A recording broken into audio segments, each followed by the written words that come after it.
La Cafetera es un programa de radio que se financia gracias a las aportaciones de los oyentes. Si te gusta el periodismo que defiende y sientes que te acompaña, hazte mecenas y ayúdanos. Infórmate en radiocable.com/mecenas. Hola cafeteros, acabo de regresar de una de esas aventuras que tanto le gusta a Fernando, una desconexión de 4 días por un bosque parecido al de Sherwood, donde se reúnen los prosquitos. En este caso es en California, en el Parque Nacional de Yosemite. Soy cafetero desde hace 4 años, os he seguido ya desde 3 países distintos. Lo que más me fastidia de estar tan lejos de vosotros es no poder participar en el chat. Pero bueno, muchas gracias. Como he dicho, he estado 4 días en la aventura y en estos 4 días os he escuchado mucho y he tenido la suerte de escuchar el programa de las 36 preguntas. En la cena la tengo clarísima. Como muchos otros cafeteros, seguro que querríamos cenar con vosotros, el equipo de la cafetera, en una cena de Navidad, por ejemplo. Bueno, un abrazo muy grande y si venís por aquí, no dudéis en llamar, que la resistencia siempre ayuda. Un beso muy grande.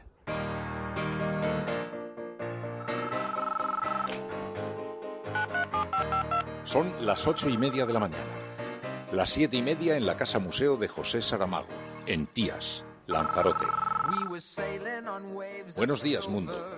¿Quieres un café? La Cafetera. Dirige Fernando Berlín. En el programa La Cafetera de Radio Cable. Una entrevista en Radio Cable. Durante 20 minutos en Radio Cable y dice todo lo que van a mañana escuchar. En La Cafetera de Radio Cable. Radio Cable, que ha conseguido una auténtica primicia, ha entrevistado esta mañana y ha conseguido situar esa entrevista y lo que le ha dicho en los titulares. Con María Navarro y Pilar de la Peña.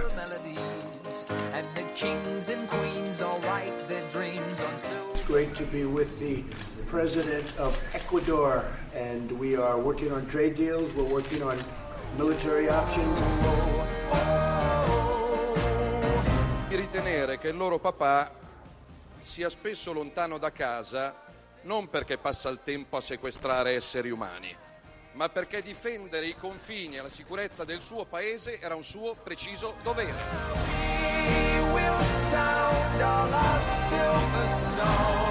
La señora Rodríguez no estuvo en ningún momento en el espacio Schengen.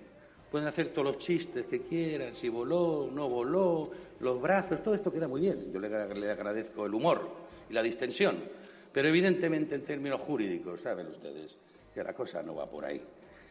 No pisó el espacio Schengen. Y además, la prohibición de entrada en Schengen no impide el tránsito internacional en el modo aéreo.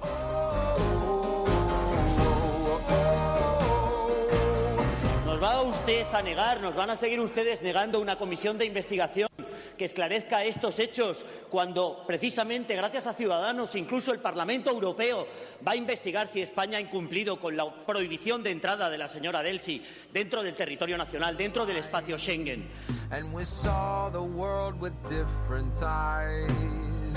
Es el informe que se ha hecho público hace pocos días del relator especial de las Naciones Unidas para la extrema pobreza y los derechos humanos tras visitar nuestro país. Este relator decía que la pobreza es una opción política. Lo que le estoy leyendo aquí son los resultados de la ineficaz política económica de su gobierno, porque ustedes gobernaron desde el año 2011 hasta el año 2018.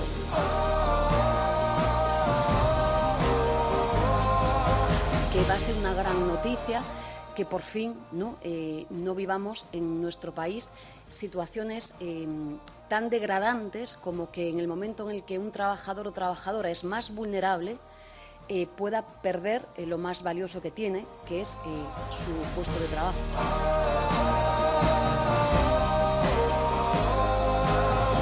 3/4 partes de los detenidos e investigados son españoles.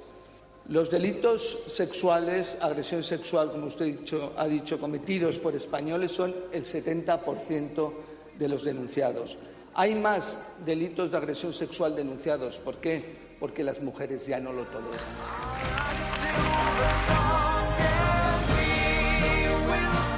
Hoy, el presidente Sánchez ha llamado a Juan Guaidó líder de la oposición y exigimos, no sé si lo hará hoy mismo, una pública rectificación por parte del presidente del Gobierno.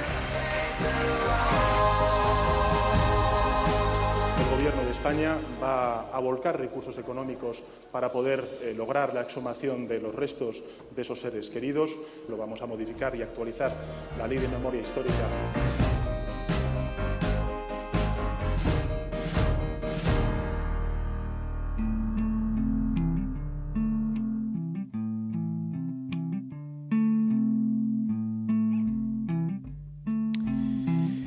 Buenos días, cafetera. No, el virus en España no es el coronavirus, es el oportunismo. No ha sido el independentismo, no ha sido el golpismo, tampoco esta vez el oportunismo de Isabel Díaz Ayuso tratando de sacar partido, pero tal y como habíamos augurado ayer en el programa, la organización del Mobile World Congress anunció finalmente la cancelación de la feria tecnológica más importante de Europa, que se celebra cada año en Barcelona. Y ha sido el miedo al coronavirus el que se ha ido contagiando de una empresa a otra y finalmente ya nadie quería asumir la responsabilidad de enviar a sus empleados a Barcelona. No vaya a ser que 1 o 2 contagios puedan empañar el evento o puedan cubrir de querellas la participación. La advertencia de los científicos sobre las cifras reales de propagación o de su letalidad no han importado. Tampoco han importado las palabras de la OMS, que no veía ayer razones para suspender la feria tecnológica, y ni siquiera han importado las medidas de seguridad que había anunciado la organización y que incluían incluso tomar la temperatura a los asistentes para garantizarse de que no estaban contagiados. Pero el virus más letal, un virus más letal que el del coronavirus, se ha extendido entre las empresas participantes, el del pánico, y con la notable ayuda para la propagación de la agenda de los medios de comunicación. Las consecuencias: 500 millones de euros que se gastaban en Barcelona, que ya no irán. Más de 100.000 asistentes con sus correspondientes cancelaciones en aviones, trenes, hoteles, restaurantes, por no hablar de las empresas proveedoras de todo tipo de servicios que iban a participar, además de las 2.800 empresas que tenían previsto acudir exclusivamente a la feria, además de los lanzamientos que tenían reservados para dar a conocer sus productos, además de los anuncios y el espacio en prensa y medios de comunicación que tenían previsto contratar para hacerlo. Pues sí, el virus del contagio, el contagio del pánico, se ha extendido y lo tienen bien merecido algunos medios de comunicación después de haber utilizado sus portadas y sus espacios a golpe de música de acción, de titulares escandalosos, de reporteros del corazón reconvertidos a expertos en propagación del coronavirus, que han sido utilizados, decimos, para alarmar a la población y presentar este coronavirus como el nuevo apocalipsis global. Y claro, ahora vienen las consecuencias de tanta imprudencia y de tanta irresponsabilidad. Y eso por no hablar del oportunismo político del Partido Popular madrileño, que no dudó días antes en jugar contra la celebración del Mobile World Congress en Barcelona por cuestiones de estabilidad política, decían. Un PP que ahora está escondido debajo de las piedras en este asunto. No vaya a ser que ahora, ante el pánico desatado, uno empiece a preguntarse qué va a pasar también con Arco, la mayor feria de arte española de gran peso internacional, que, por cierto, se celebra el próximo 28 de febrero. Así que las consecuencias de jugar con las cosas de comer son altas. A ver si alguien aprende de una vez la lección y empieza a pensar en la responsabilidad antes de pensar en las audiencias o en la publicidad. Esta es la apertura del programa de radio La Cafetera. Si lo estás escuchando, eres la Resistencia y no estás sola.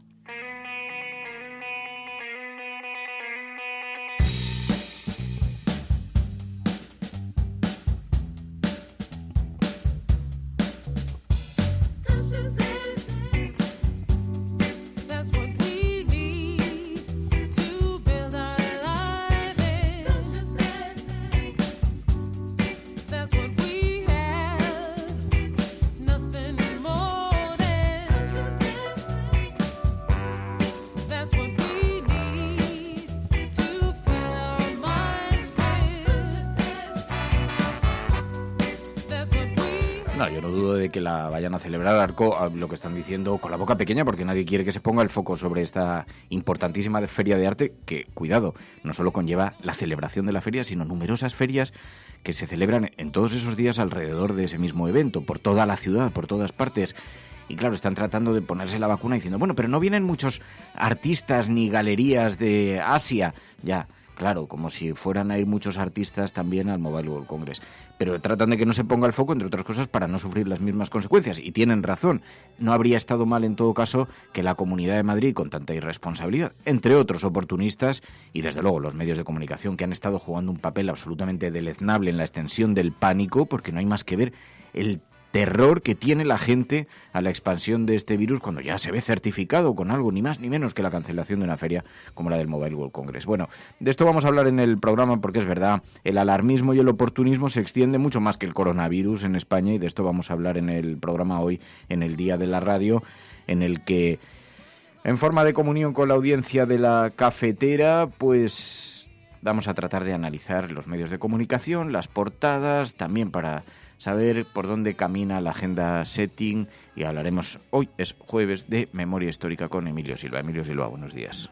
Uy, qué tono de voz más amable. Ay, cómo me gusta cuando vienes, tontorrón, y te dejas dar calorcito humano, que hace mucho que no te vemos por aquí, por la congregación cafetera. María Navarro, buenos días. Buenos días. ¿Ha traído croissants? Uno tiene que automedicarse para desayunar aquí. Te estás ablandando. Es que estamos consiguiendo que te ablandes, Emilio. Sí, poco a poco va entrando en razón. Igual de aquí a la jubilación, cuando nosotros nos jubilemos, cuando se jubile María.es, ya estás totalmente Estáis totalmente disuelto en el río Henares. Ayer estuvimos hablando de eso en el programa y decíamos, claro, cuando Mary llegue a la jubilación todos habremos muerto. O no, igual no llego a la jubilación. Bueno, ya, pero en el supuesto de la naturaleza, en el transcurso natural de, y yo dije, la vida, hombre, intento no pensar en esas cosas, ¿no? En toda la gente que igual está muerta. En la residencia de la tercera donde esté monta un programilla, ¿no? Si te cuidas nos verás morir. Ostras, Fer. Bueno, así como de buena mañana. Como de feliz día de la radio. ¿Sabes? Hablemos de la Fernando, radio. ¿qué te pasa? De la radio, queridas amigas.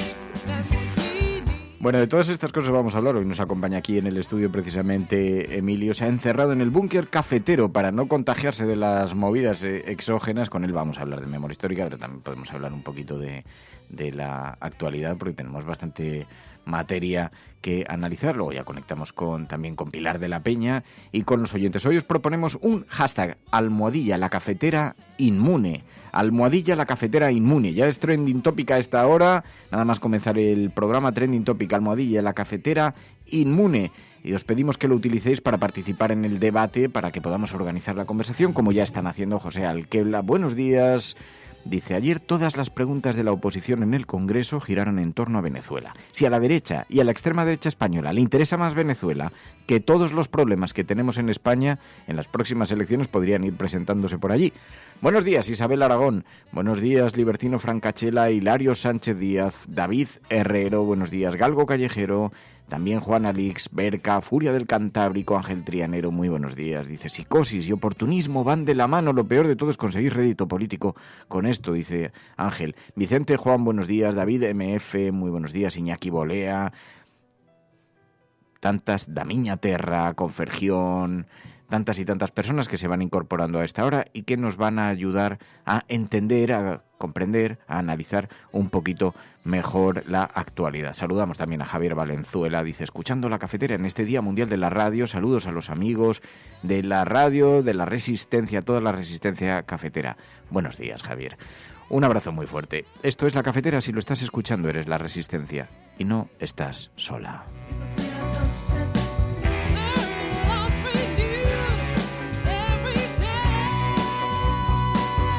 Y algunos oyentes se refieren a este asunto de Venezuela. Cuando se habla de Venezuela, toda la bancada de la derecha en el Congreso. Cuando se habla de la España olvidado, la España vaciada, esos mismos escaños de la derecha se vaciaron. Ayer lo decía precisamente Gabriel Rufián con un tuit. Decía, desde las 9 horas, PP, Vox y Ciudadanos han hecho 6 preguntas y una interpelación en torno a Venezuela. Entre vítores, golpes, insultos. Ni uno solo de sus diputados se ha movido de sus escaños para hablar de Venezuela. Ahora bien, cuando empieza el debate sobre las condiciones de vida del sector agrario, esta es la imagen, los escaños del Partido Popular vacíos.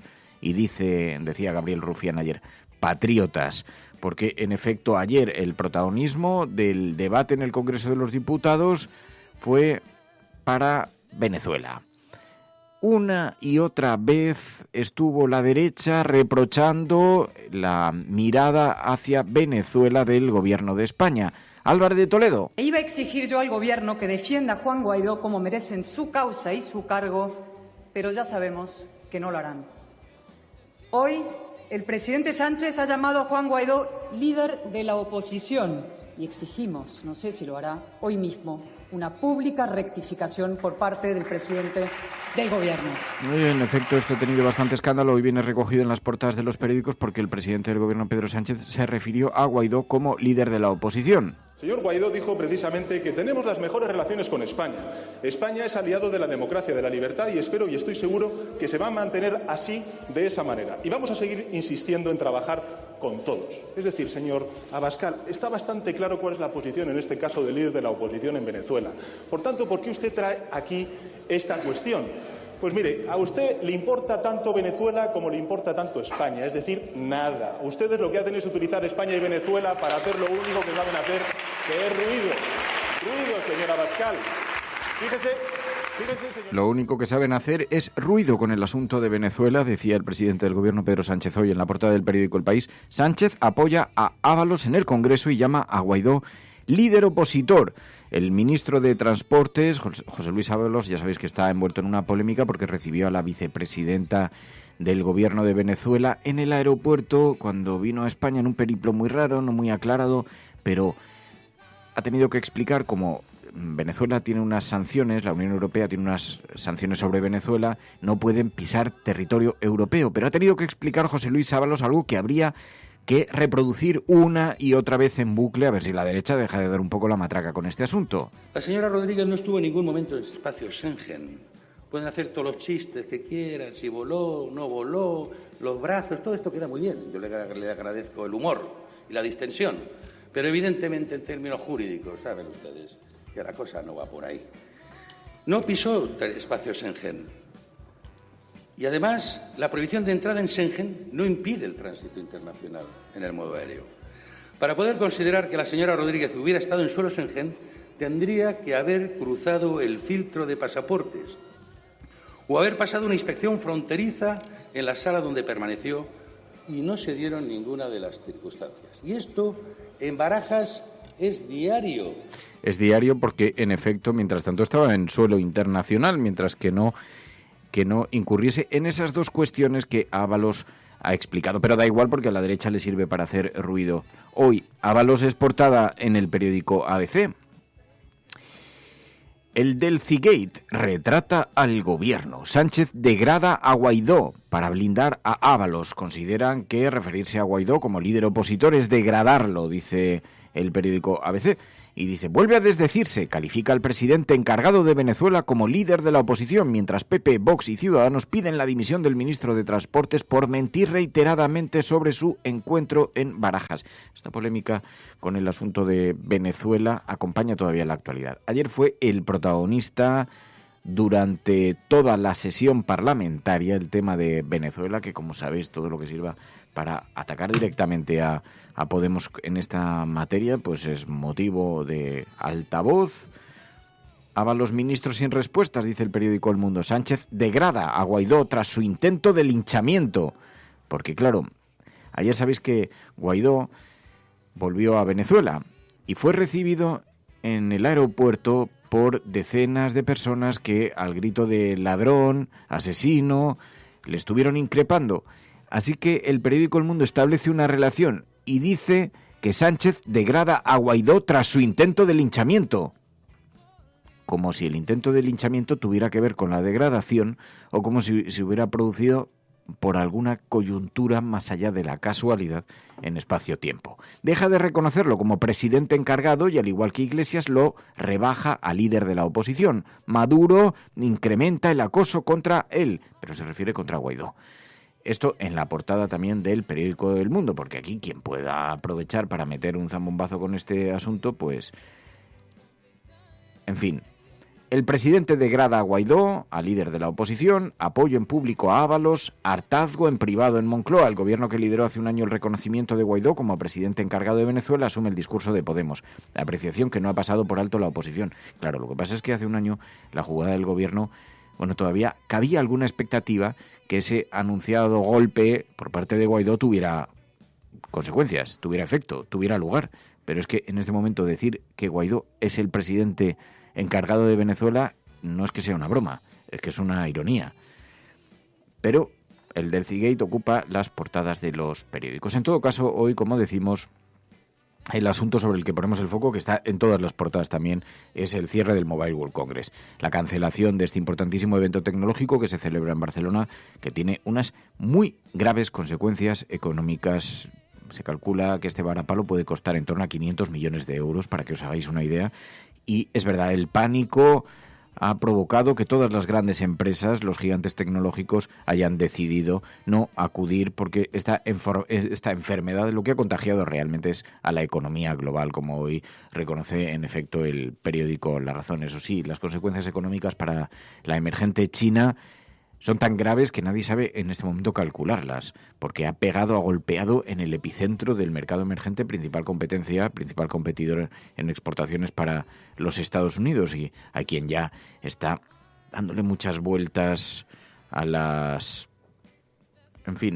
procedencia de este virus, a las razones por las que ha golpeado a China, la manera en la que está afectando, la forma en la que los medios de comunicación están lanzando las críticas. El Mobile World Congress finalmente anunció. Decíamos antes, claro, lo tenemos en la portada del periódico La Razón, el coronavirus cierra el mobile, lo tenemos en la portada del periódico El Mundo, cancelación del mobile por el virus, golpea a Barcelona, la suspensión de la gran feria tecnológica va a tener un impacto de 500 millones de euros, también en el periódico El Mundo, el miedo al coronavirus, cancela el mobile, un negocio de 500 millones. Porque además, en La Vanguardia, el mobile se emplaza al 2021 en Barcelona tras cancelar por el virus. Las operadoras europeas se suman al aluvión de bajas y fuerzan la decisión final de la GSMA, la organizadora, pese al apoyo de las administraciones. Un impacto de 500 millones de euros en ingresos. Ayer se tomó esta decisión.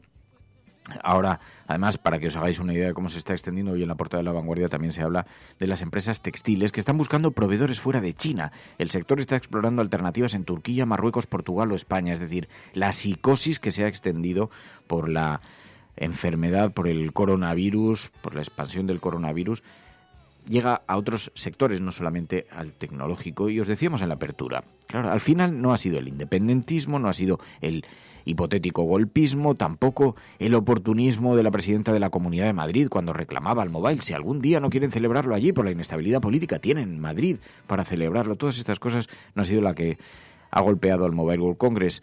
Al final ha sido el pánico al contagio, el miedo al contagio, al coronavirus, que se ha ido de una empresa a otra. Primero han sido las grandes compañías tecnológicas que lo tenían fácil porque no tienen arraigo nacional y no tienen que explicar ante las administraciones aquí por qué abandonan la presencia en un proyecto como este que alimenta financieramente una ciudad como Barcelona y por lo tanto con consecuencias muy importantes para la economía del país. Hablamos de 500 millones de euros. Bueno, las grandes empresas tecnológicas como Amazon no tienen reparos en decir que no acuden porque no quieren exponerse a un solo contagio. Y un solo contagio a uno de tus empleados a los que has enviado para allí te puede suponer una cascada de querellas, de denuncias y una carga negativa que nadie está dispuesto a asumir. Claro, más difícil lo tenían Telefónica, Vodafone, las empresas nacionales que sí tienen arraigo aquí, que sí que tienen relación con las instituciones y que han intentado estar hasta el último momento apoyando la celebración del Mobile World Congress, pero al final se iban a quedar dos. Ahora, todas las consecuencias son las visibles y las invisibles. Los grandes lanzamientos estaban previstos para ser mostrados ahora o en el CES. Los grandes lanzamientos de nuevos teléfonos móviles, de nuevas tecnologías, de nuevos software, nuevos sistemas operativos, se iban a anunciar ahora en estos días. Como no se celebra, ahora hay que rediseñar toda la estrategia de todas esas empresas, lo cual no es que sea muy importante, pero es que afecta a todos los espacios que tenían contratado con estos medios de comunicación que se han dedicado sistemáticamente al pánico, a la alerta, a colocar en la agenda setting el miedo al virus. Claro, es tan irresponsable lo que han hecho que no les importan las consecuencias que sobre las personas tienen ese ataque de pánico. Ahora les va a empezar a importar cuando empiece a afectar realmente a las cuentas de resultados de todos estos periódicos que van a ver como importantísimas campañas de publicidad se vienen abajo. Y ahora se preguntan los expertos quién va a pagar todo este pato. Porque, entre otras cosas, las aseguradoras no tienen previsto que por contagio ni por epidemias se cubran los seguros puedan cubrir los importantísimos gastos que hay. Para que os hagáis una idea, solamente en la celebración, imaginaros la cantidad de proveedores que tenían previsto montar stands, llevar todo lo relacionado con la gastronomía, todos los negocios de alrededor, pero es que hay muchas cosas no ya contratadas, ya construidas. ¿Qué haces con todo eso? Bueno, el lío es monumental, el lío no es pequeño, y también nos ayuda a comprender un poquito mejor el grado de irresponsabilidad en la que los medios de comunicación están cayendo, que como decimos, nos hemos acostumbrado ya a ver que importantísimas noticias como esta, como la de la expansión de un virus, era tratada por periodistas del corazón a golpe de músicas militares en programas de televisión. Hombre, algo nos debería hacer reflexionar este asunto. Y como no era por la vía de la responsabilidad, va a tener que ser por la vía del bolsillo. Estás escuchando La Cafetera. Si lo estás haciendo, no estás sola.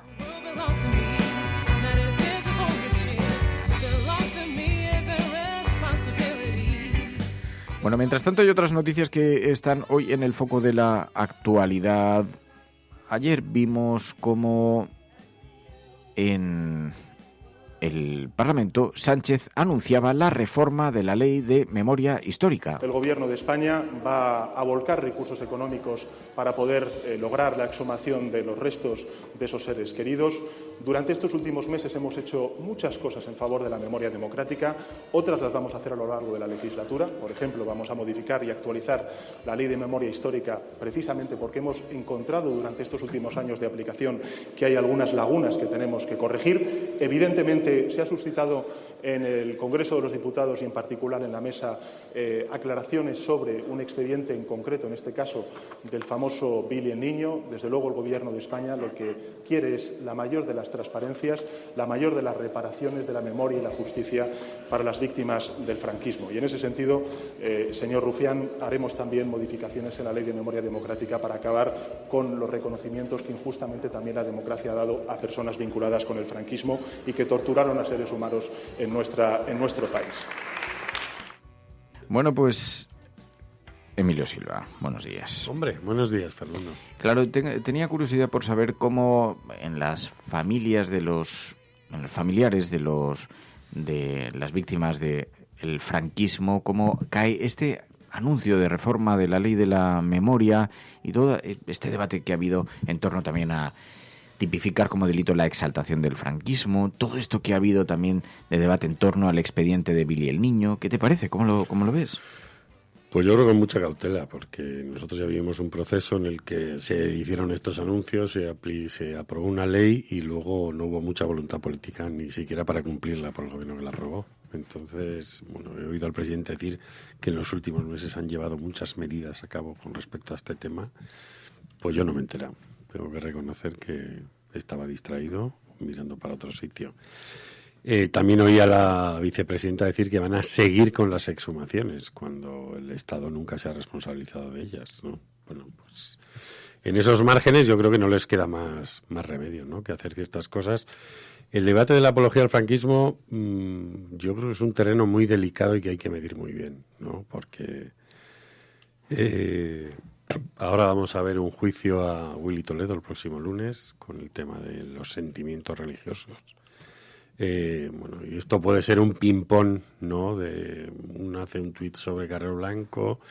Yo creo que eso hay que definir muy bien en qué casos eso se puede penalizar, porque va a ser muy curioso en cualquier caso que el haber hecho desaparecer a más de 100.000 civiles no haya sido juzgado ni condenado, y hablar bien de quienes cometieron esos crímenes sí lo sea, ¿no? Es una especie de peculiaridad española, ¿no? No ha sido, o sea, el delito no es punible y hablar bien del que lo cometió sí. Entonces es un poco el mundo al revés, ¿no? Es como empezar una casa y dejar colgando en el aire la chimenea. Yo creo que antes habría que dar varios pasos. Y yo creo, con respecto a lo del Billy el Niño, yo creo que la segunda aprobación que se ha dado en la mesa del Congreso demuestra que el voto de la semana anterior no fue un error. Quiero decir, aquí se está intentando no crear un precedente. Al final lo único que se van a ver del expediente del torturador José Antonio González Pacheco, lo único que se van a ver van a ser sus premios y reconocimientos, no se va a ver su historial, algo que ya ha enseñado el diario.es hace meses. Lo cual, el no de la semana anterior iba en ese sentido. Yo creo que lo que se está intentando es crear una protección, ¿no? Porque en este país ha habido unos cuantos policías a mí me encantaría ver el expediente de Amedo, de Domínguez, de otros policías, de Villarejo, no sé. Y si creamos el precedente, o si crean el precedente en la mesa del Congreso de permitir que se viera el expediente de este torturador, pues mañana llega otro diputado y dice que quiere que se haga público este otro, ¿no? Yo creo que lo que se está haciendo es proteger a un sector. Y me parece bastante triste, ¿no? Porque precisamente estamos hablando de miembros de las Fuerzas Armadas que no se distinguen por su ejemplaridad, ¿no? Y lo que se está haciendo es crear con una ley, además, envuelto en una ley franquista de 1968, que es la Ley de Secretos Oficiales, que España ni ha derogado ni ha abierto, y solo tuvo una pequeña reforma en 1978, precisamente cuando se estaban quemando toneladas y toneladas de documentos sobre esa policía para que no pudiéramos conocerlas. Y yo creo que se hace un flaco favor a la transparencia en una democracia, ¿no? Porque no dejan de ser funcionarios públicos y lo que han hecho lo hemos sufragado a los ciudadanos y tenemos derecho a saber lo que han hecho bien y lo que han hecho mal, ¿no? Entonces, bueno, pues esto forma parte de esta cosa, ¿no?, oscura de proteger zonas de la policía donde el Estado tiene, pues, esta especie de Gollums que a veces trabajan un poquito para el bien y luego bastante para el mal, ¿no? Entonces, todo lo que vaya en contra de la transparencia, yo creo que realmente es un flaco favor y un síntoma de debilidad democrática, ¿no? Como esa cosa de que hay una sociedad española que no está preparada para conocer la verdad de lo que ha hecho el Estado. Y bueno, yo creo que aquí hace falta voluntad política. Entonces, nosotros conocemos leyes, incluso conocemos artículos de la Constitución que se incumplen, ¿no? Entonces, el hecho de escribir algo en un boletín oficial del Estado, desgraciadamente, no es un contrato que haya que cumplir bajo, no sé, alguna medida que pueda tomar un tribunal en contra. Entonces, lo que yo creo que hace falta es voluntad política, como ha ocurrido, por ejemplo, en el caso del Gobierno vasco, que no tiene ninguna ley de memoria y ha hecho en 15 años montones de cosas con diferentes partidos en el Gobierno, ¿no? Entonces, lo que hace falta es voluntad y luego las leyes están bien, pero si no se dotan de recursos, si no se aplican, pues no pasa nada. Quiero decir, se quedan en una declaración de intenciones que representa a una parte de la sociedad, ¿no? Y de hecho, bueno, yo oía toda esta cosa del debate de Venezuela y dices, qué triste, ¿no? Porque al final los partidos políticos solo están preocupados de aumentar su territorio electoral, ¿no? Bueno, pues esa es una herramienta donde el PP y la extrema más derecha pues compiten por votos y yo pienso, por ejemplo, estos días viendo la visita del relator para la pobreza extrema, no va a visitar cualquier pobreza. Digo, ¿cómo es posible que un parlamento de un país democrático, después de lo que ha dicho ese relator, y ya veremos cómo es el informe final, porque lo que ha hecho ahora son unas declaraciones preliminares, cómo no se hace un debate sobre la pobreza en el Parlamento español, ¿no? Es un problema real que se toca, que desgraciadamente viven miles de personas y están en su disputa, ¿no? Pues bueno, hacer ese monográfico, porque un parlamento si quiere puede hacer debates monográficos, pues diríamos que igual es que ensucia la marca España, ¿no? Pero yo creo que es muy necesario y sobre todo debería ser un acto de sinceridad política, ¿no? Casi. Ayer, precisamente, sobre la pobreza se habló también en el Congreso de los Diputados cuando Pablo Iglesias recordó a García Egea del Partido Popular este informe del relator de Naciones Unidas que refleja las graves consecuencias de la gestión del Partido Popular, las consecuencias que ha tenido precisamente en ese capítulo al que se refería Emilio Silva, el de la pobreza. Es el informe que se ha hecho público hace pocos días del relator especial de las Naciones Unidas para la extrema pobreza y los derechos humanos tras visitar nuestro país. Este relator decía que la pobreza es una opción política. Lo que le estoy leyendo aquí son los resultados de la ineficaz política económica de su gobierno, porque ustedes gobernaron desde el año 2011 hasta el año 2018. Si por algo este Gobierno ha apostado por una vicepresidencia de Agenda 2030 que convierta los objetivos de desarrollo sostenible no en una mera declaración, sino en políticas efectivas, es precisamente para que nuestra patria no se tenga que avergonzar de que venga un relator de Naciones Unidas a contar esto, señor García Egea. Porque hubo otras noticias también ayer. El ministro de Trabajo anunció que van a derogar el martes, la ministra de Trabajo, que van a derogar el martes el despido objetivo, pese a estar de baja médica. Que va a ser una gran noticia que por fin no vivamos en nuestro país situaciones tan degradantes como que en el momento en el que un trabajador o trabajadora es más vulnerable, pueda perder lo más valioso que tiene, que es su puesto de trabajo. Decía Boaventura de Sousa Santos que antiguamente, en el siglo XX, se accedía a la ciudadanía a través del trabajo. Hoy, por desgracia, ya en nuestro país no es así.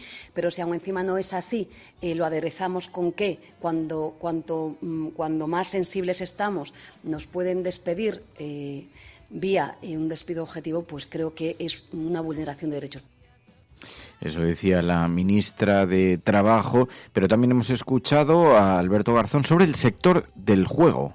Y es que una parte del juego, una parte de ese producto, de ese servicio que se realiza, ha generado determinadas consecuencias negativas en muchas familias que están provocando determinadas destrucciones patrimoniales de esas familias, están llevando a muchas familias a la pobreza, están llevando a muchas familias a la frustración, están llevando a muchas familias a situaciones verdaderamente deficitarias e indeseables. Y este Ministerio tiene que abordar ese reto.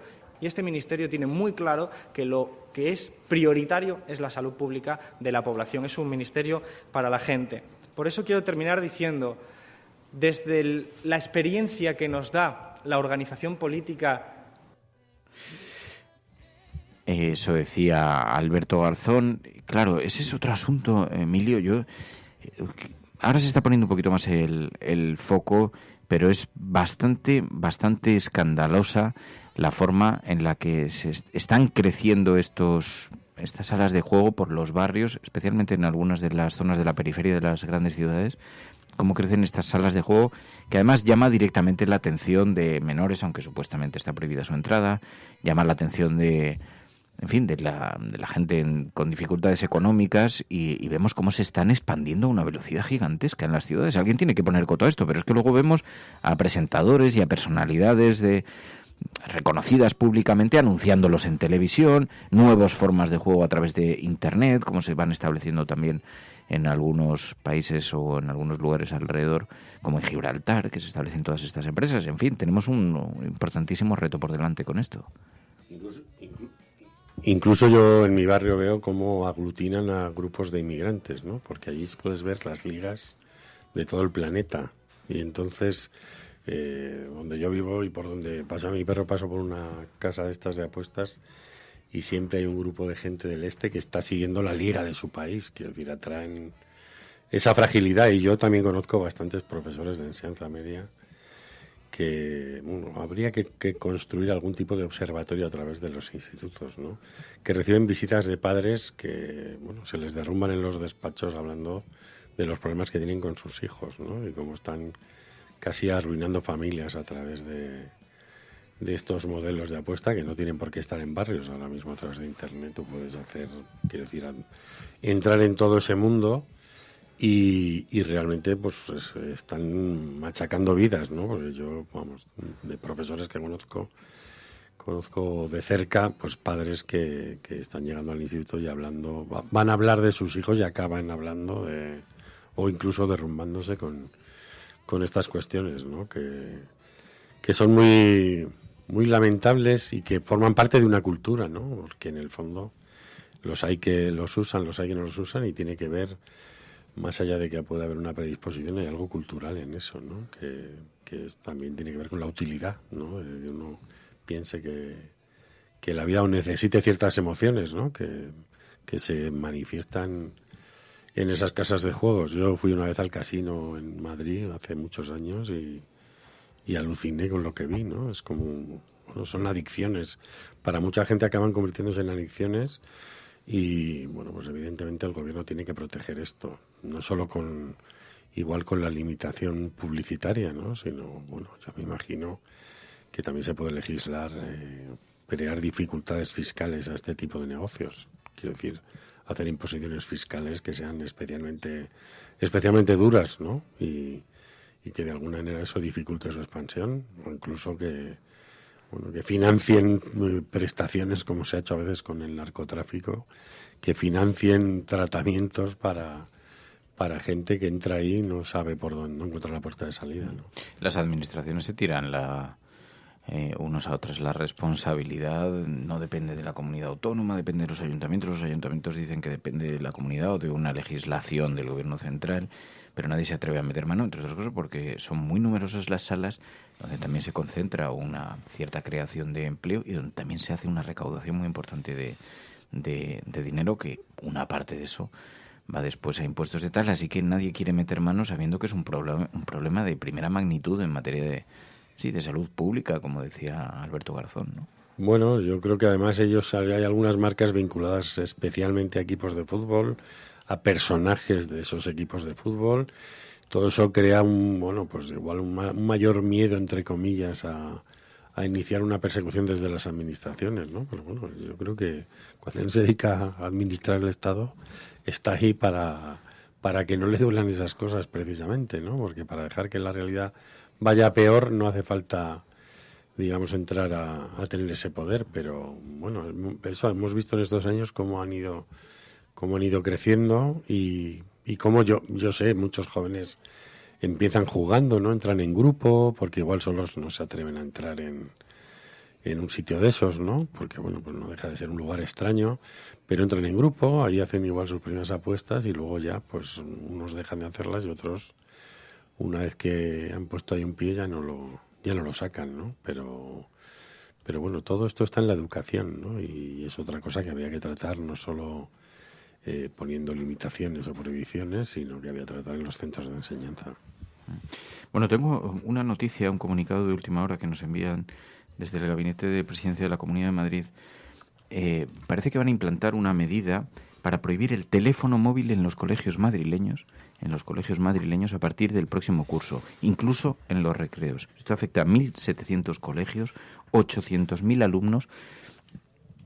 Se basan en algún estudio internacional. Probablemente tenían alguna... Seguramente estaban esperando en calendario hacer coincidir esta información con el Mobile World Congress, pero tiene bastante impacto porque, claro, por una parte se basan en algunos estudios que se han hecho en otros países donde se habla pues de problemas en la atención, problemas también con la posible hipotética adicción de los niños al teléfono móvil, también problemas para la intimidad, porque muchos de estos teléfonos móviles tienen cámara fotográfica y algunas de estas fotografías que toman los menores en los colegios, incluso en patios, pues terminan siendo viralizadas por las redes sociales o entre los propios compañeros.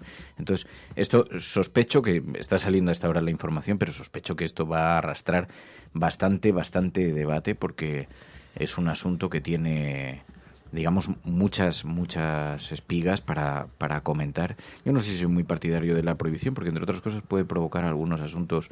Hay gente que lleva el teléfono móvil también por cuestiones relacionadas con la seguridad, no lo sé, es un asunto que me provoca una cierta... Bueno, Francia lo ha hecho, ¿no? Y yo creo que vuelvo al mundo de los profesores, eso genera muchas distorsiones, ¿no? Y yo creo que además incluso, bueno, es como cuando dejaron de fumar en los bares, vamos a decir así, ¿no? Que parecía una cosa que no iba a haber quien la respetara, y yo creo que también forma parte de crear una relación, ¿no? con el móvil, una relación de desprendimiento, de ser capaz de separarte de él, aunque veremos los miles de trucos que surgirán en los centros de enseñanza para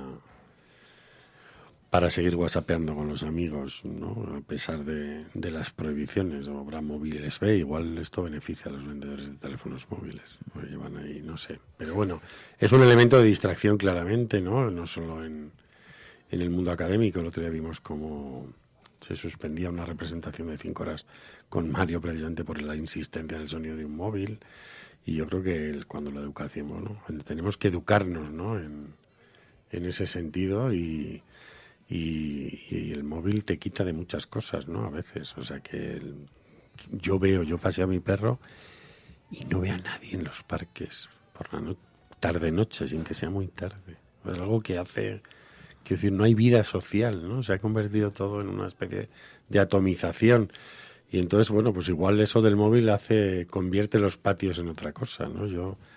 Hay un capítulo que me gustó mucho de Los Simpson, que la madre de Los Simpson intenta que acabe la emisión de Rasca y Pica, la serie esta del gato y el ratón, que se están ahí bombardeando el cerebro, explotándose la cabeza a bombazos, ¿no? Y entonces ella encabeza un movimiento de padres que acaba presionando a la cadena y dejan de emitirla. Y entonces hay un plano ahí aéreo que va por el barrio de Los Simpson sonando la Sinfonía del Nuevo Mundo y van saliendo los niños de las casas a jugar en el parque, ¿no? Y a encontrarse otra vez ahí, porque llevaban años ahí atontados viendo Rasca y Pica, ¿no? Bueno, pues yo creo que también forma parte de la educación, ¿no? El convivir y no estar mirando una pantalla, ¿no? Entonces, bueno, pues a mí me parece interesante que los patios sean espacios de contacto humano, vamos a decir así. Yo tengo dudas, pero no sé si me atrevo a plantearlas encima. A ver, Fernando, plantea. No, porque denoto una cierta nostalgia en esa apreciación y pienso que, para empezar, me cuesta creer, bueno, probablemente tuviste algunos años, pero nuestra generación ya empieza a ser, digamos, yo ya tuve teléfono móvil desde los 19 años, 18 años. Empieza a ser la última que puede hablar de esa cierta nostalgia. Así que no es que el tsunami haya arrollado, es que antes a lo mejor la gente salía porque no tenía un entretenimiento por el que quedarse. Ahora podemos debatir si ese entretenimiento es bueno o malo, que es un debate bastante complicado y bastante estéril, porque ¿quién dice lo que es bueno y quién dice lo que es malo? Bueno, se puede decir, claro. Sin embargo, ¿es mejor leer que estar ahí todo el día con una pantallita mirando? Pues yo creo que sí. Leer. ¿Y que estar paseando? Pues depende. No, claro. Depende por dónde pases. Si solo depende para o para qué. Cosas, claro, pues que depende por dónde pases. Si solo depende para algunas cosas. Pero no quiero hacer ninguna apología de la ignorancia. Hoy cualquier niño de 10 años sabe más de medicina que un médico hace 60 años de África. Y cualquier niño de hoy te sabe cambiar la batería de un coche simplemente con acceso a YouTube. Es que no trato de hacer apología de la ignorancia. Lo que ha permitido, lo que ha introducido, tú conversas con cualquier crío y tiene un lenguaje que no tenían los niños hace 70 años. La capacidad de información, de recepción de información de los niños hoy. Pues depende. Mira, justo. Bueno, depende. No, justo el otro día estaba leyendo la entrevista con un psiquiatra que ha hecho parte de la reforma educativa de Macron para que en Francia la educación sea obligatoria entre los 0 y 3 años, ¿no? Y precisamente él hablaba de que, era muy interesante, hablaba de que en las familias, según los recursos económicos y culturales, un niño puede entrar a los 3 años en un centro de enseñanza y tener una riqueza de vocabulario de 1000 palabras o tener 200, dependiendo de su origen social. Ahí, y hablo con móviles, niños de ahora, ahí ya hay una fractura entre el que va a llegar con un potencial de entender el mundo, saber definirlo mucho mejor, que el que ya llega con una precariedad de 200 palabras que le están creando una relación con la realidad completamente distinta, porque al final nosotros conversamos con nosotros mismos a través del lenguaje, ¿no? Entonces yo digo, todo eso, tú puedes decir que puedes acceder, pero luego hay muchas... Pero bueno, lo dice José Antonio Marina, hemos pasado de la era de la acumulación de conocimientos, donde acumular conocimientos era relevante, a la era del acceso a los conocimientos, donde estar conectado supone el acceso a los conocimientos. Estar desconectado supone no acceder al conocimiento. Hoy cualquier médico de África puede detectar un tumor, enviar una imagen a través simplemente de un WhatsApp. Ya no te digo a través de una tecnología muy sofisticada, un WhatsApp, que teléfono móvil hay casi hasta en el último pueblo de África. Esa misma fotografía la puede ver un especialista en la mejor de las universidades de Estados Unidos. La revolución es tan gigantesca que entiendo que hay un reto muy importante, que no sabemos cómo afrontarlo, que hay una generación que se siente un poco desorientada. Pero yo no me siento desorientado. Estamos hablando de gente que está en un periodo de formación. No estamos hablando de... Digo que los retos todo lo que mejore tecnológicamente está muy bien, pero es gente que se está educando. y que tiene que formarse y que se tiene que centrar en un centro de enseñanza, en recibir enseñanza. No es una nostalgia, es que es un centro de enseñanza. Porque por lo mismo a alguien le puede dar una urgencia en la obra de teatro 5 horas con Mario y le pita el teléfono porque le está subiendo el azúcar, porque tiene un parche de la diabetes. Quiero decir, pero me estás hablando de la ecuación, fuera de la ecuación, me estás hablando. Yo creo que es una herramienta, la particularidad. Pero es una herramienta, también sirve para difundir el miedo al coronavirus, que no hubiera existido hace 50 años, ¿no? Claro, decir, que entonces, por eso y el problema no es tener información. Sí, puedo hablar pero es que estoy en la nostalgia. Ya. El problema no es tener información, el problema es qué hace tu cabeza con esa información. Claro. Lo que pasa es que, por eso decía, a mí esto me suscita mucho debate porque creo que sería interesante, aunque fuera abrir la reflexión de que a lo mejor lo que hay es que formar en el uso de esos instrumentos. Porque no se trata de si es un teléfono móvil o un balón, se trata que durante la clase no puedes estar botando la pelota, cosa que damos por hecho, y los profesores están formados para ello. Fuera en el recreo a lo mejor sí, lo que no se puede es durante la clase. Como tampoco puedes estar leyendo un TVO, y no soy partidario. Tampoco les dejan fumar. Tampoco soy partidario. Sí, bueno, pero hablamos de cosas diferentes que afectan directamente a la salud. Pero igualmente, obviamente hay cosas que no se pueden hacer simultáneamente. Discutir eso es una estupidez. Tampoco puedes llevar un Walkman con los cascos puestos, pero no prohibimos los Walkman con los auriculares puestos. También la Organización Mundial de la Salud ha creado precisamente un protocolo con el tema de las adicciones a las nuevas tecnologías también. Quiero decir que...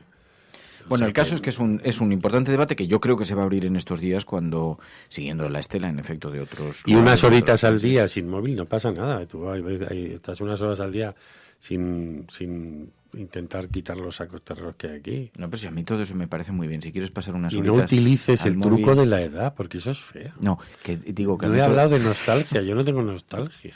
No me seas tertuliano, ¿eh? Que ya también tengo unas horas en ese kilómetro. Yo soy de la generación X, eso quiere decir que puedo ser de la generación que quieras. Que quieras, pero si yo te digo, como el matrimonio homosexual, la eutanasia, todo esto, que no se trata de que tú puedes hacer lo que tú quieras, pero déjame que yo haga lo que quiera. Que yo si quiero utilizar el teléfono móvil y yo quiero apostar, apueste. Hombre, estamos hablando estamos hablando de poner... Emilio Silva. Bueno, vamos a hablar de esto en la sobremesa de la cafetera y seguimos aquí comentándolo porque también han ocurrido muchas otras cosas. Ayer vimos precisamente a Isabel Serra. Acudía a juicio. Habéis visto que en las redes sociales ha estado muy presente en el debate público, ha tenido mucha repercusión porque ha tenido que acudir a un juicio por tratar de impedir un desahucio. Isabel Serra se pronunciaba en estos términos en la salida. Usted ha sido reconocido por varios policías como una de las personas que se encontraron en el lugar y que en concreto les insultaba con frases tales como hijos de puta, asesinos, vergüenza me daría ser policía. Sí, sé que dicen eso, sí. Digo que no sucedió nada de eso y que son falsos esos hechos. En ningún momento me dirigí a ningún agente que estaba ahí. De hecho, en los momentos en los que se acercaban los agentes yo me alejaba porque tenía miedo de la situación.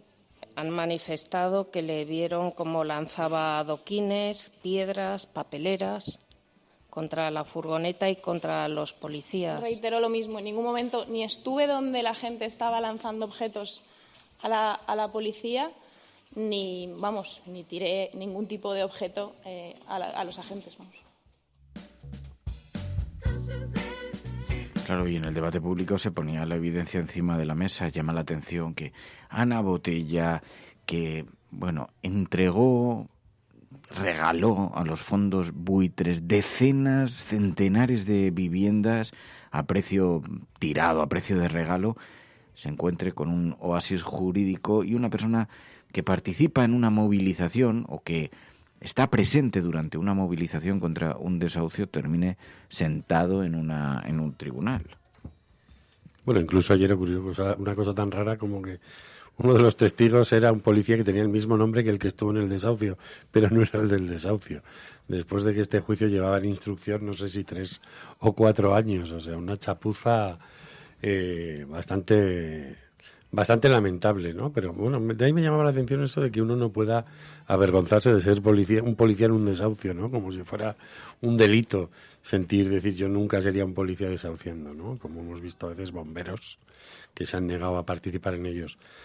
Pero bueno, estas son las secuelas de la crisis y de todo lo que vino de represión después de los movimientos sociales, ¿no? Entonces yo conozco casos.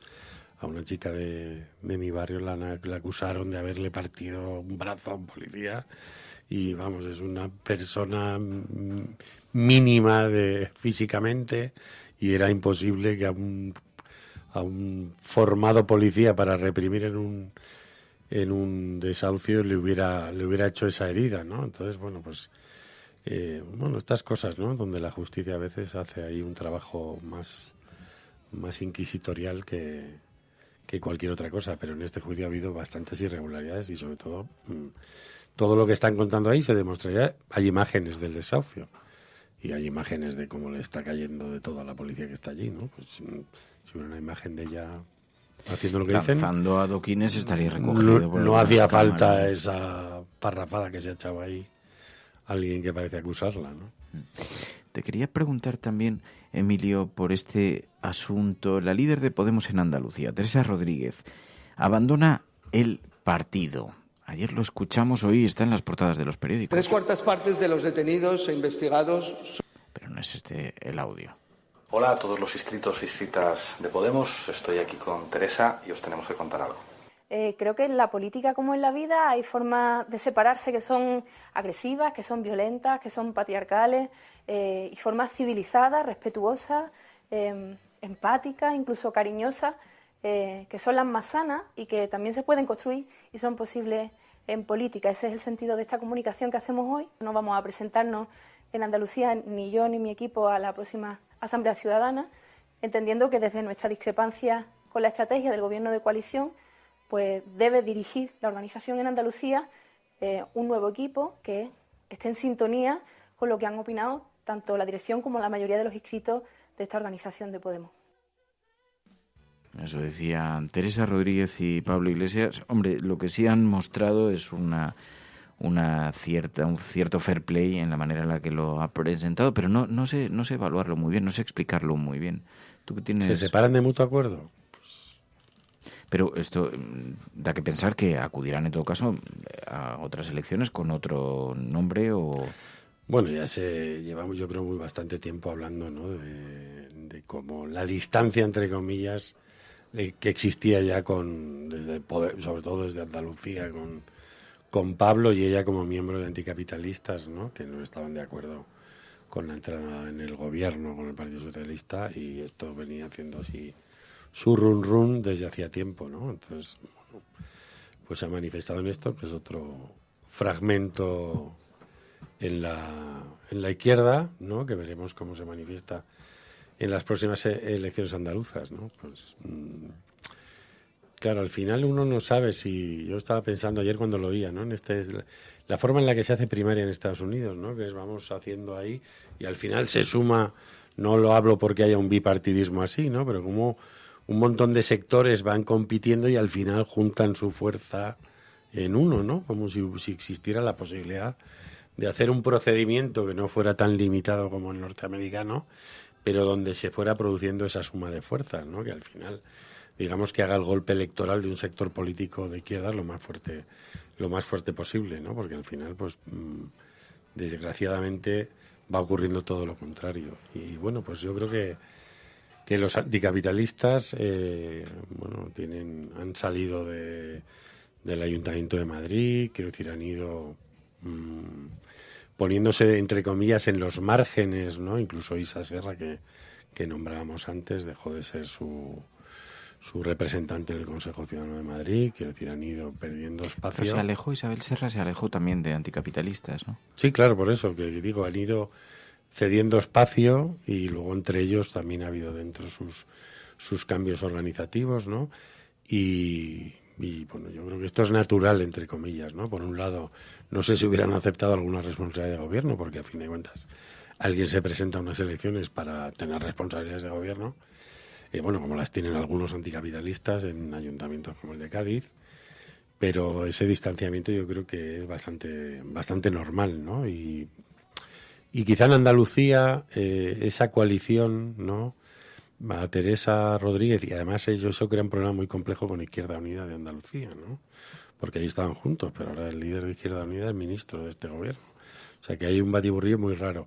Pero quizá esta coalición que con el Partido Socialista, ¿no?, con quien Adelante Andalucía compite directamente, pues igual también ha sido interpretada como un problema, ¿no?, a la hora de crear un espacio, ¿no?, que pues ha decidido crearlo fuera de Podemos, y no sé cómo quedará.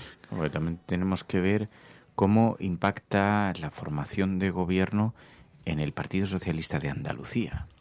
Si Susana Díez sigue teniendo todavía allí un cierto feudo, o, como se lleva mucho tiempo sugiriendo en los oscuros callejones de la Corte madrileña, ahora van a aprovechar este tiempo de gobierno para deshacer lo poco que quedaba de la estructura susanista en España, que está restringido a Andalucía, claro. Y si Pedro Sánchez va a intentar allí el asedio, ¿no? Bueno, ya hizo una especie de genuflexión ante Pedro Sánchez hace 3 semanas, diciendo que todo había demostrado que la equivocada era ella y el acertado era él, ¿no? Coño, apoyó a Mariano Rajoy, es que si no... Pero digo, creo que no se refería solo en eso, ¿no?, sino estaba añadiendo cosas que tenían que ver con algo más interno del partido, pero ella hizo así una genuflexión para ponerse a sus pies, ¿no?, entre comillas, y con toda la humildad del mundo, me imagino, pedir que no le rebanen el pescuezo político, ¿no? Tampoco, yo creo que desde aquí tampoco se ve alguien emergente, pero bueno, hay una ministra aquí que podría ser una candidata, la ministra Montero, por ejemplo, ¿no? Podría ser, bueno, está ahora súper visibilizada, quiero decir. Que tiene mucha visibilidad, no sé yo no diría que tiene... Igual que dicen que el de cultura, que no viene del mundo de la cultura, podría ser el próximo candidato a la Comunidad de Madrid, del PSOE, ¿no? Están de alguna manera ahí fabricándolo. Pero digo, bueno, pues hay otras opciones, ¿no?, entre comillas. Bueno, te quiero preguntar también, hoy en el diario.es, en la portada del diario.es, hablan de los benedictinos. Parece ser que el gobierno está decidido a sacarlos del Valle de los Caídos, además de ilegalizar la Fundación Franco, pero en el asunto de los benedictinos, ahora dicen en el diario.es que los benedictinos van a batallar contra el gobierno para quedarse en el Valle, pero también abren la puerta, si no, a mudarse a Paracuellos. Al final, esta tensión que se vivió con toda la exhumación de Franco puede culminar en la expulsión de los benedictinos del Valle de los Caídos. Bueno, el Valle de los Caídos debe ser un lugar aconfesional, más allá de su estructura arquitectónica, evidentemente, no solo por el Estado, sino por los cuerpos que están allí, ¿no?, que muchos pertenecen a gente que no era creyente, y esa confesionalidad tiene que ser, digamos, una especie de neutralidad religiosa, ¿no? Lo que no deja de llamar la atención es que tenemos unos benedictinos ocupas, ¿no?, que ahora mismo están ahí atrincherados en el Valle, pero no solo es por el Valle. Yo siempre, alguna vez he hablado aquí, ¿no?, de la hospedería que hay detrás del Valle, donde se reúnen habitualmente, no sé, debe tener capacidad para alojar unas 200 personas, y habitualmente se reúnen allí grupos ultracatólicos, ultraortodoxos, ultraconservadores, y eso les da a ellos también un espacio de poder, que no es solo el Valle, ¿no?, sino lo que hay por la puerta de atrás, que además de ser un negocio, quiero decir, pues que les produce beneficios económicos, y no creo que las cuentas de esa hospedería estén muy fiscalizadas por el Estado, o casi nada, por lo que he oído, sino que ahí ya sabemos que Jorge Fernández, por ejemplo, ¿no?, pues cuando era ministro del Interior, de vez en cuando hacía retiros espirituales en el Valle de los Caídos. Eso ya en su etapa espiritual. No, en su etapa de ministro, ¿no? O sea, cuando ya estaba en la etapa espiritual. Es que Jorge Fernández Díaz, hay mucha gente seguramente en la audiencia que no lo sabe. Jorge Fernández Díaz pasó por 2 etapas siendo político. Bueno, era reconocido como un gran vividor. Y sí, antes del advenimiento de una iluminación que tuvo, que esto os juro que es verdad, lo podéis buscar en Google, los oyentes, que lo vais a encontrar fácilmente, pero el que fue ministro del Interior en Las Vegas tuvo una iluminación. ¿Qué hacía en Las Vegas? Pues no sé, pero creo que se le apareció la Virgen, lo cual en Las Vegas ya es todo un negociado. Y entonces, por lo visto, le gustaba mucho la fiesta, decía, y él presumía de eso. Y entonces tuvo de pronto una revelación, y en la revelación se convirtió. y se convirtió hasta el fundamentalismo más absoluto, hasta el punto de, como decía Emilio, pues en los oscuros callejones de la corte madrileña se hablaba de sus retiros espirituales, sí. En la etapa de ministro, y entonces iba a misa un montón de veces al día, hacía un montón de cosas de estas, de prácticas muy, muy fundamentalistas, pero fue todo después de una visión, que digo yo, que tener menudo viaje... Se convirtió, pero con ciertos límites, ¿no? Porque se ha inflado a mentir. Bueno, sí, desde luego, si la mentira forma parte de los pecados capitales... Se ha inflado a mentir, por decirlo así, ¿no? Sí, solamente en el asunto catalán y la Fiscalía te lo fina tendríamos ahí un buen material. Pero, en fin, el caso es que tuvo esa reconversión así que vivió en el me gusta, tengo que ir a Las Vegas a ver si ves tú, si te parece alguien. Bueno, él, no sé si está el ministro, ¿no? Que contaba que incluso ha mandado alguna vez, tanto se quejan del avión del presidente, a sus perros en un avión sin ir él dentro, en un avión del gobierno. Hubo un debate con esto, sí. No sé si se llegó a concretar, pero Jorge Fernández Díaz y Lola, la perrita ministerial, el afán de ella es acaparar, tenía como mucho aprecio por una perrita ministerial y entonces no podía resistirse a sus caricias perrunas. Decía el periódico El País en la época, en el año 2016. Bueno, volviendo al Valle, él se retiraba allí con estos grupos, porque ahí van todos estos, los Kikos, bueno, toda la cosa así más rancia de los movimientos en torno a la Iglesia Católica, ¿no? Y ahora hablan de Paracuellos. Bueno, el cementerio de Paracuellos depende, en cuestiones de la religión católica, del obispado de Alcalá de Henares. El Alcalá de Henares, Rey Pla, es famoso por acaba de decir unas burradas incendiarias con el tema de la eutanasia y ahora se quiere, se ha ofrecido este espacio porque quiere que Paracuellos sea como el nuevo lugar de peregrinación de los franquistas, ¿no? Bueno, vamos a hablar un poco de internacional con Pilar de la Peña. Podrán decir todos los periódicos del mundo lo que quieran. Secessionist parties in Catalonia have wasted no time following the reconvening. Vamos a esta hora con información de último minuto. A esta hora en España, el ex vicepresidente del gobierno... En España finaliza el recuento de votos en los comicios municipales y autonómicos con una participación del... En las últimas semanas hemos podido comprobar cómo los medios de comunicación internacionales... Imagínense cualquier lector de la prensa extranjera que descubre que al que se propone para el Banco Mundial... A Spanish nurse who helped treat 2 Ebola victims in Madrid has tested positive for the disease herself. Spain announced that a nurse is the latest to be diagnosed. Bueno, pues ya sabéis que analizamos la información internacional, ponemos el satélite a funcionar y nos va sirviendo fotografías. En México el gobierno anuncia una reforma del Poder Judicial. También se hace una apuesta para ir avanzando como política pública, como principio y como regla en la paridad de género. Pero sobre todo es una apuesta para establecer un nuevo perfil de defensores públicos. En Estados Unidos, Lenín Moreno se reúne con Donald Trump. President of Ecuador, and we are working on trade deals, we're working on military options, and we're negotiating some very important pacts between Ecuador and the United States.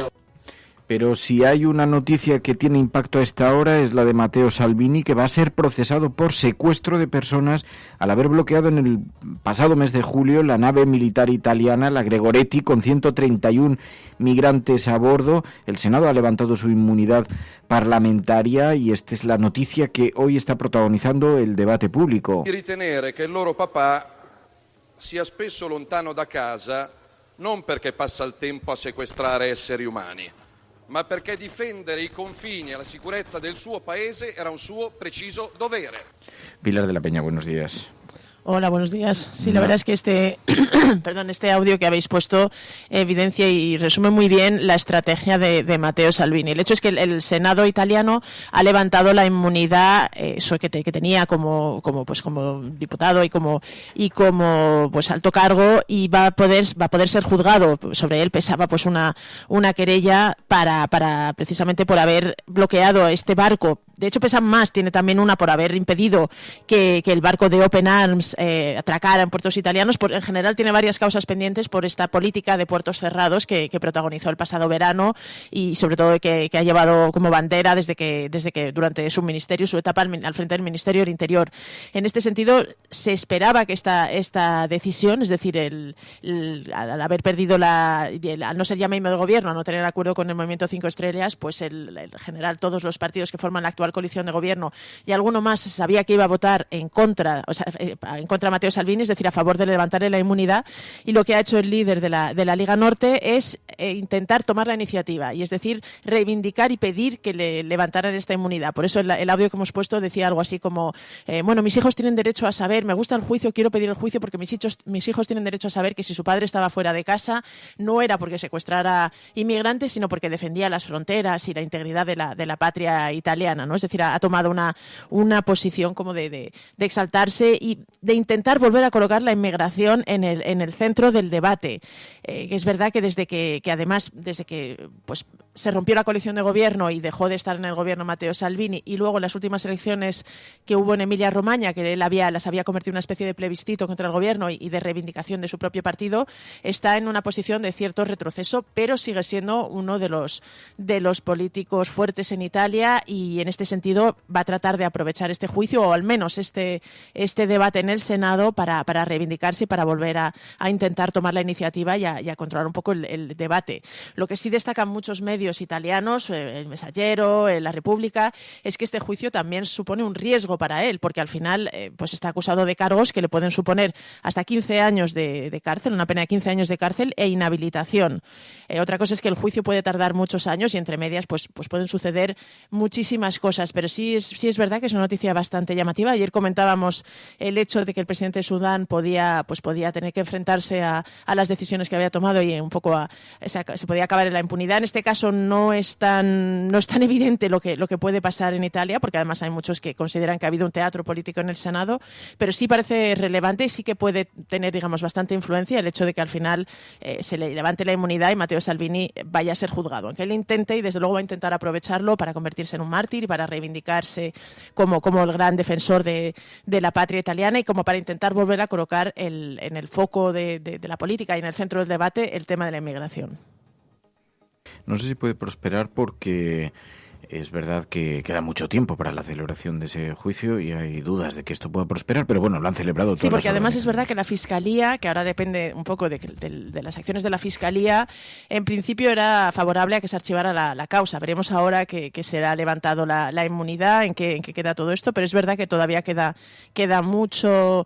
Hay mucho partido, ¿no? Como podríamos decir, y en este caso el propio Salvini también es muy consciente de ello, y por eso ha intentado, sabiendo además que tenía la votación perdida en el Senado, pues ha intentado aprovecharlo y de alguna manera intentar buscar la manera de convertirlo en una especie de teatro y de escaparate público para reivindicarse. Bueno, pues en todo caso es un buen mensaje de advertencia para quienes mantienen esta posición tan radical, tan fundamentalista en materia de inmigración. Esto es La Cafetera.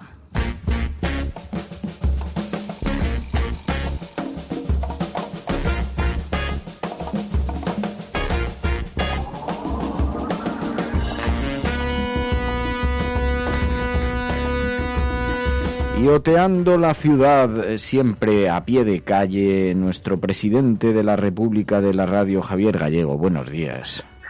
Feliz Día de la Radio. Feliz Día de la Radio. Sé que además hoy haces un programa en directo para celebrar precisamente este día que tanto nos envuelve y que tanto nos gusta. Sí, nos vamos a Pamplona, al Teatro Gallarre, para estar con una de las bandas emblemáticas de Iruña, el Columpio Asesino, con los que además queremos hacer un homenaje a la Guerra de los Mundos. No quiero adelantar más, pero todavía quedan las últimas entradas si alguien se quiere animar por allí, por la zona, por Navarra y alrededores.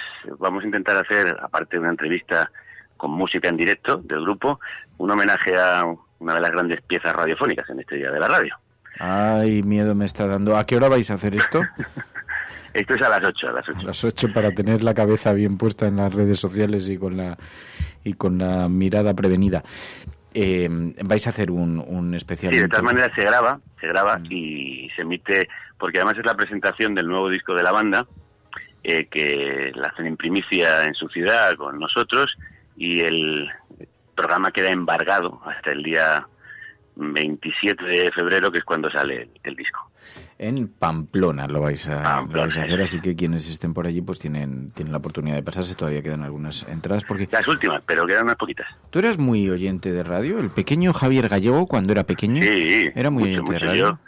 Yo como conté en la recepción del Premio Ondas, yo mamé radio, o sea, nací entre los pechos de la radio.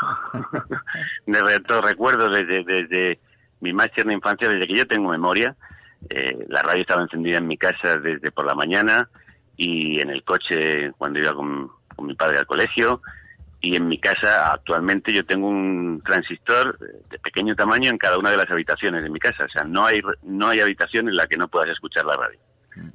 Bueno, pues es obsesión.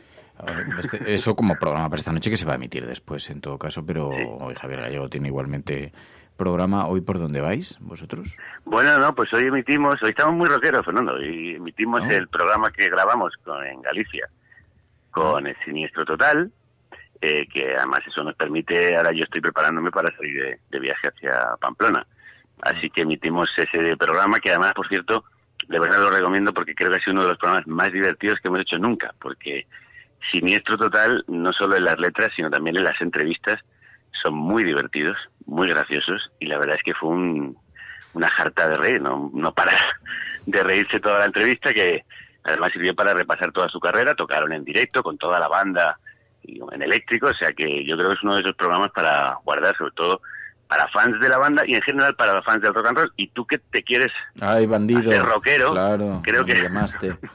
Creo que esto es una buena pastilla. Claro que te llamé. Bueno. Te llamé y te dije que te vinieras, pero claro, estás con otras cosas.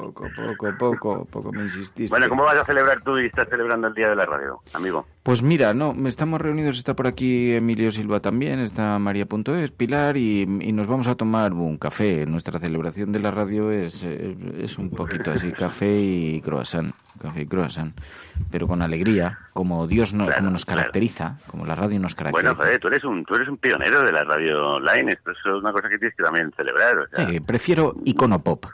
Llámame Iconopop. Bueno, Iconopop. Me gusta ¿Quieres que hablemos de la actualidad? Sí.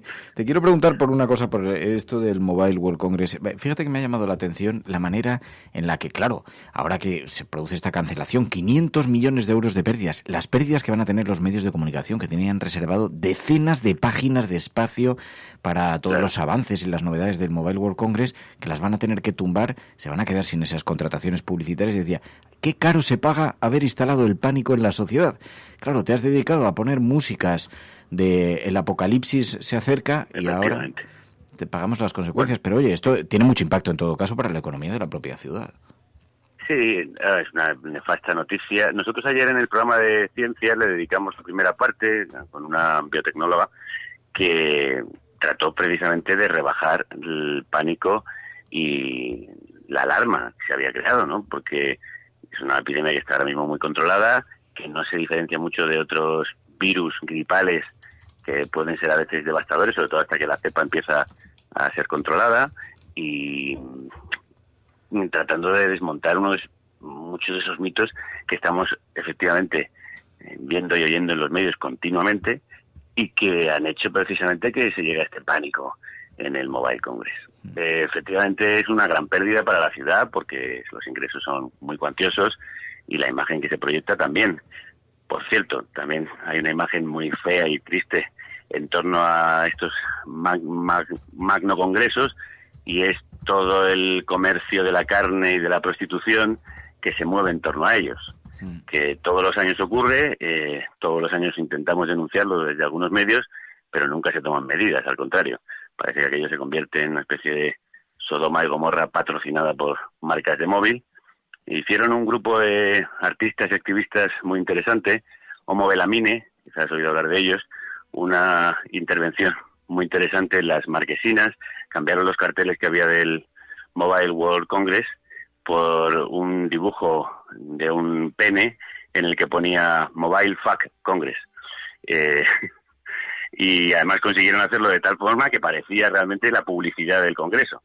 En fin, también este tipo de cosas no hay que eludir hablar de ellas, pero sí se ha creado desde los medios una alarma que ahora los medios están pagando, porque al final, claro, vende muchos minutos de televisión poner esas músicas apocalípticas, como bien dices, y generar esta sensación de que se está produciendo una epidemia global que está acabando con la humanidad, pero realmente pues no es así. O sea, si uno se informa, evidentemente es preocupante, ha matado a más de 1.000 personas, pero estamos hablando de que los virus de gripe en el mundo provocan muchas muertes a esas personas que tienen la salud delicada, ¿no?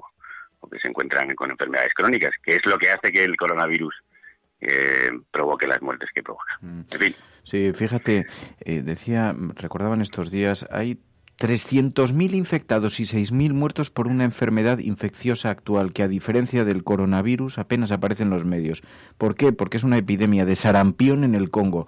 Pero como los occidentales estamos a salvo, no ocupa informaciones. 6.000 muertos, el peor de los brotes, lo ha notado Médicos Sin Fronteras y apenas está teniendo repercusión en los medios, puesto que no afecta a... Bueno, mira, yo no lo sabía, ¿no? Y te agradezco que me des la información, pero es que la zona del Congo y alrededores, brotes del ébola se producen constantemente. Y como ahora no tenemos miedo de que nos llegue, no informamos sobre ellos. Pero siguen muriendo personas. Este verano pasado hubo también una crisis del ébola fundamental y no se oyó hablar aquí en ninguno de los medios, porque no teníamos miedo en ese momento de que llegaran hasta aquí. Ya lo hemos olvidado, el ébola ahora mismo ya no es un riesgo para nosotros, está controlado, entonces ya no hablamos de él. Efectivamente, si es que la realidad no es más que donde los medios de comunicación ponen el foco. Desgraciadamente es así. Pues Javier Gallego, te queremos mucho, Javi, un abrazo muy fuerte. Igualmente. Feliz día de la radio, para ti, para tu equipo y para tus oyentes. Un abrazo. Igualmente, para los tuyos, que muchas veces sabéis que son los mismos. Cuídate. Igualmente, un abrazo.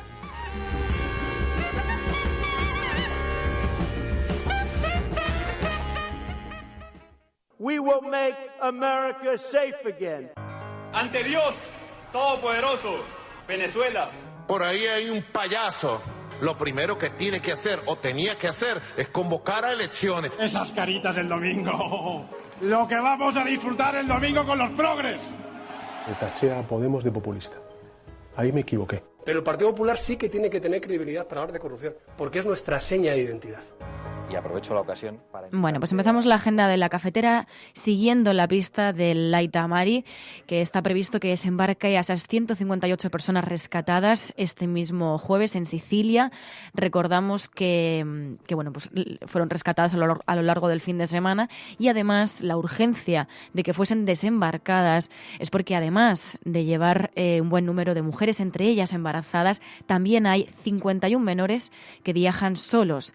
13 de ellos ni siquiera han cumplido los 12 años. De ahí la urgencia de encontrar un puerto seguro, de que se les autorizase para poder desembarcar, en este caso en Sicilia, y está previsto que sea este mismo jueves.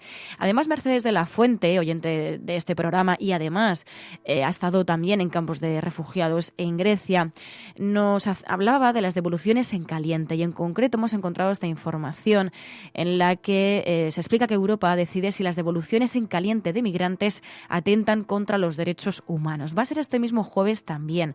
El Tribunal Europeo de Derechos Humanos emite este jueves su decisión definitiva, que podría poner fin a las expulsiones automáticas de quienes saltan las vallas de Ceuta y Melilla, algo que ya condenó en 2017. El Partido Popular intentó legalizarlas mediante el rechazo en frontera, y pese a sus críticas, el Partido Socialista mantuvo el recurso del Gobierno a la sentencia. Pero, como digo, y como nos hacemos eco de esta información publicada en Público.es, Europa decide este jueves si las devoluciones en caliente de migrantes atentan contra los derechos humanos. Y también, otro tirón de orejas, Naciones Unidas pide que se evacúe el campo de Moria. Lo contaba The Guardian y explicaba que pues alertaban de la situación de hacinamiento en la que se encuentra el campo de Moria. Como hemos contado aquí muchas veces, se encuentran 22.000 personas hacinadas en un campo que tiene una capacidad de 3.000 personas. 22.000 personas en un espacio de 3.000. Y además, también en otro orden de cosas, la responsabilidad de España en la venta de armas quien lleva Público.es, habla de que España ya copa casi el 20% de las ventas de armas de la Unión Europea. Se hace eco de un informe elaborado por el Centre d'Estudis per la Pau, l'Escola de Cultura de Pau y el Institut de Drets Humans de Cataluña, que decían el creciente rol de España en el ranking de negocios armamentísticos. En concreto, dicen España es el tercer país europeo en venta de armas, por detrás de Francia y de Alemania. En concreto, España con un 19%. Detrás de España, Reino Unido, Italia y Países Bajos. Y hablaban del caso concreto de Libia, porque hablaban de que las exportaciones fueron realizadas sobre todo por Países Bajos y por Italia. Y como decimos, según este informe, España fue el tercer país europeo en venta de armas en 2018. Y retomando un poco sobre lo que también además hablaba Emilio, el caso de Willy Toledo, que nos enviabais varias personas, se sentará en el banquillo la próxima semana por insultar, decían, a Dios y a la Virgen. Willy Toledo, acusado de un delito contra la libertad de conciencia y de ofensa a los sentimientos religiosos, y también otro delito de obstrucción a la justicia, se sentará en el banquillo el próximo lunes 17 de febrero por la mañana, en torno a las 11:30. Tanto la Fiscalía como su defensa piden su absolución, pero la Asociación de Abogados Cristianos, que son los denunciantes, reclaman 22 meses de multa por un delito de ofensa a los sentimientos religiosos. Además, también nos hablabais de la situación del partido Ciudadanos, que tiene unos problemas internos que además ahora se acrecentan con el adelanto electoral en Cataluña, Euskadi y Galicia. El diario.es hablaba de esto mismo y titulaba así, decía, una gestora con la credibilidad bajo mínimos decidirá las alianzas y los candidatos de Ciudadanos en Galicia y Euskadi. Dicen que el adelanto electoral en Euskadi y Galicia les pilla a semanas de su congreso, sin líder, con 2 modelos de partido y una dirección provisional. Además, como decimos, pues hay varias divisiones dentro de Ciudadanos, en concreto también sobre los pactos con el Partido Popular de cara al adelanto electoral. El empeño, decían, de Arrimadas de llevar a cabo esa coalición con el Partido Popular, que llamarían Mejor Unidos, ha hecho reaccionar a los miembros de Compromiso Ciudadano, que es la plataforma crítica alineada con IGEA, esa plataforma que, digamos, sería la segunda posición de Ciudadanos frente a la posición de Arrimadas, porque lo que decían es que ellos prefieren que el partido renuncie a presentarse donde no tenga fuerza. Así que estas dos posiciones se están enfrentando, como decían, a semanas de su congreso, y el caso es que están sin líder y con 2 modelos de partido de cara a las elecciones de Galicia y de Euskadi. Y para terminar, Villamar nos enviaba una información que tiene que ver con Martín Villa, y es que el Ministerio de Justicia obstaculiza el interrogatorio a Martín Villa de la jueza argentina Servini. Se lo titulaba Público.es y explicaba que finalmente la jueza Servini no viajará a España para tomar la declaración el próximo 20 de marzo, como estaba previsto, y que además, como Emilio Silva también nos adelantaba aquí en la cafetera. Bueno, desde que esa querella se abrió, cuando nosotros denunciamos el caso de una desaparición de un alcalde de Castro Rey en la provincia de Lugo en abril del año 2010, todos los gobiernos que hay en España han estado poniendo palos en las ruedas para que no vaya a ningún sitio, ¿no? Incluso la exhumación del padre de Ascensión Mendieta se podía haber hecho 2 años antes, si no fuera porque la justicia española estuvo obstaculizando la petición que hizo la jueza argentina María Servini.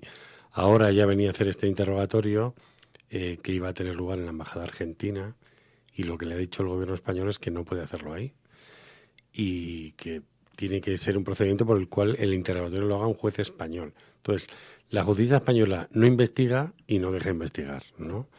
Y bueno, pues ahora ella ha anunciado que retrasa el viaje, que lo hará, pero que, claro, cambian totalmente las condiciones y el gobierno le tiene que aclarar exactamente en qué condiciones se va a producir ese interrogatorio.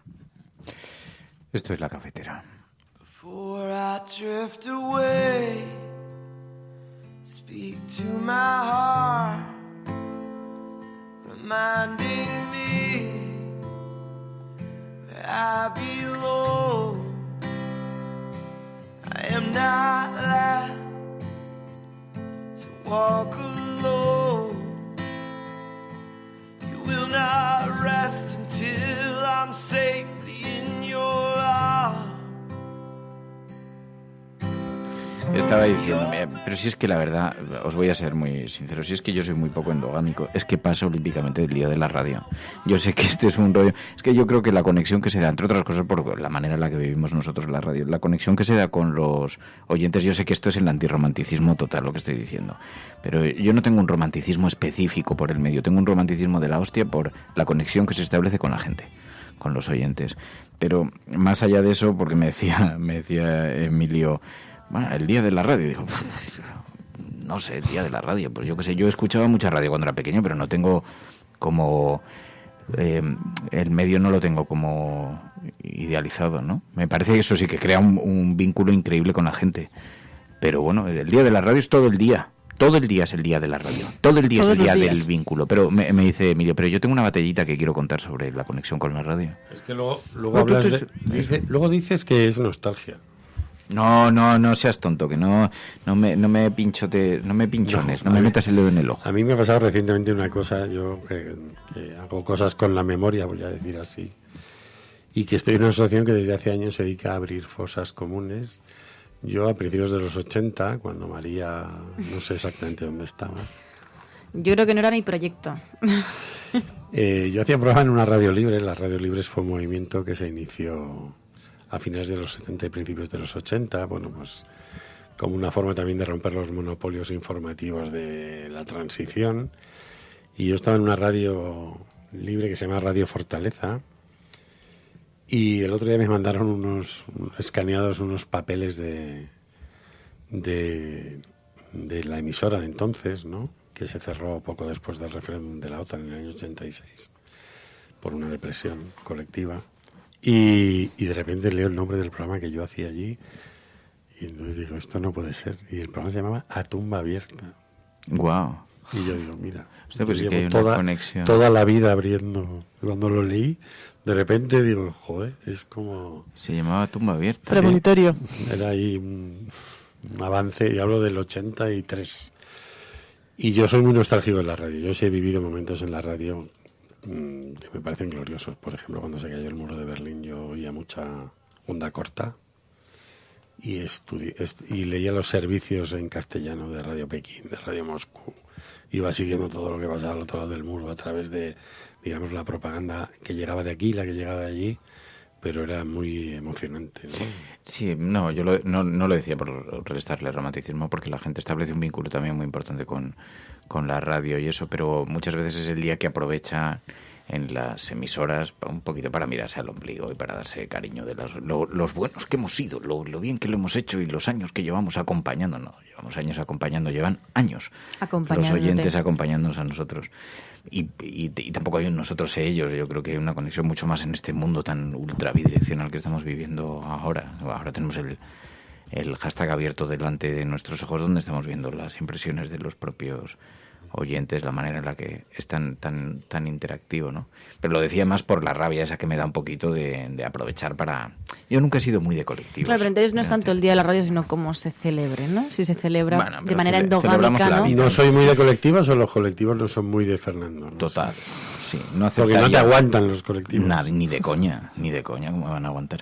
Yo no estaría en un club donde pudiera ser admitido. Y yo lo entiendo, además. Normal. Yo lo ratifico, incluso. Sí, pero no pasa nada. No, he tenido siempre una vocación bastante antisocial. Pero es verdad porque yo pensaba, a mí me pasaba con los reporteros de guerra. Cuando era adolescente quería ser reportero de guerra, ¿no? Y luego ya conocí a 10 o 12 y dije, pues la verdad igual es no. Que sigan ellos, ¿no? Que, claro, alguien tiene que seguir contando, lo que en cierta forma es como el sumum así del...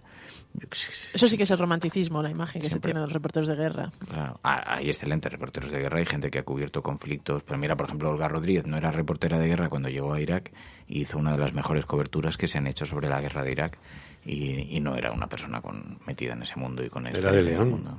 Bueno, sí, nuestra amiga Olguita que es tan extraordinaria periodista. No lo sé, bueno, el caso es que sí, lo que sí que no se puede discutir es que hoy se celebra el Día Mundial de la Radio, pero no, teníamos un tema que habíais enviado al Creo grupo. Que era lo de la señal extraterrestre. Encuentros en la tercera fase. Días. Conversación musical con extraterrestres. Pensaba que íbamos a hablar de la brecha generacional y esas cosas. ¿Aprovechando qué? ¿Que estoy yo aquí? O sea... No, porque siempre hablamos de esto cuando nos juntamos los tres. Habla. ¿Dónde está la brecha? Yo no la veo. No sé, como has dicho lo de los años 80, que ni siquiera era proyecto. Bueno, venga, Fer. Es que existieron, ¿eh? No son... El paso del tiempo es demoledor. Son reales. ¿No tienes la impresión, Emilio, de que se comprime todo el pasado así? Tú cierras los ojos y ves pasar tu vida muy rápido, yo no. ¿No? ¿La has visto lenta? ¿Se te pasan lentos los días? Va pasando. ¿Se te ha pasado lenta la vida? Va pasando, sí. Qué suerte.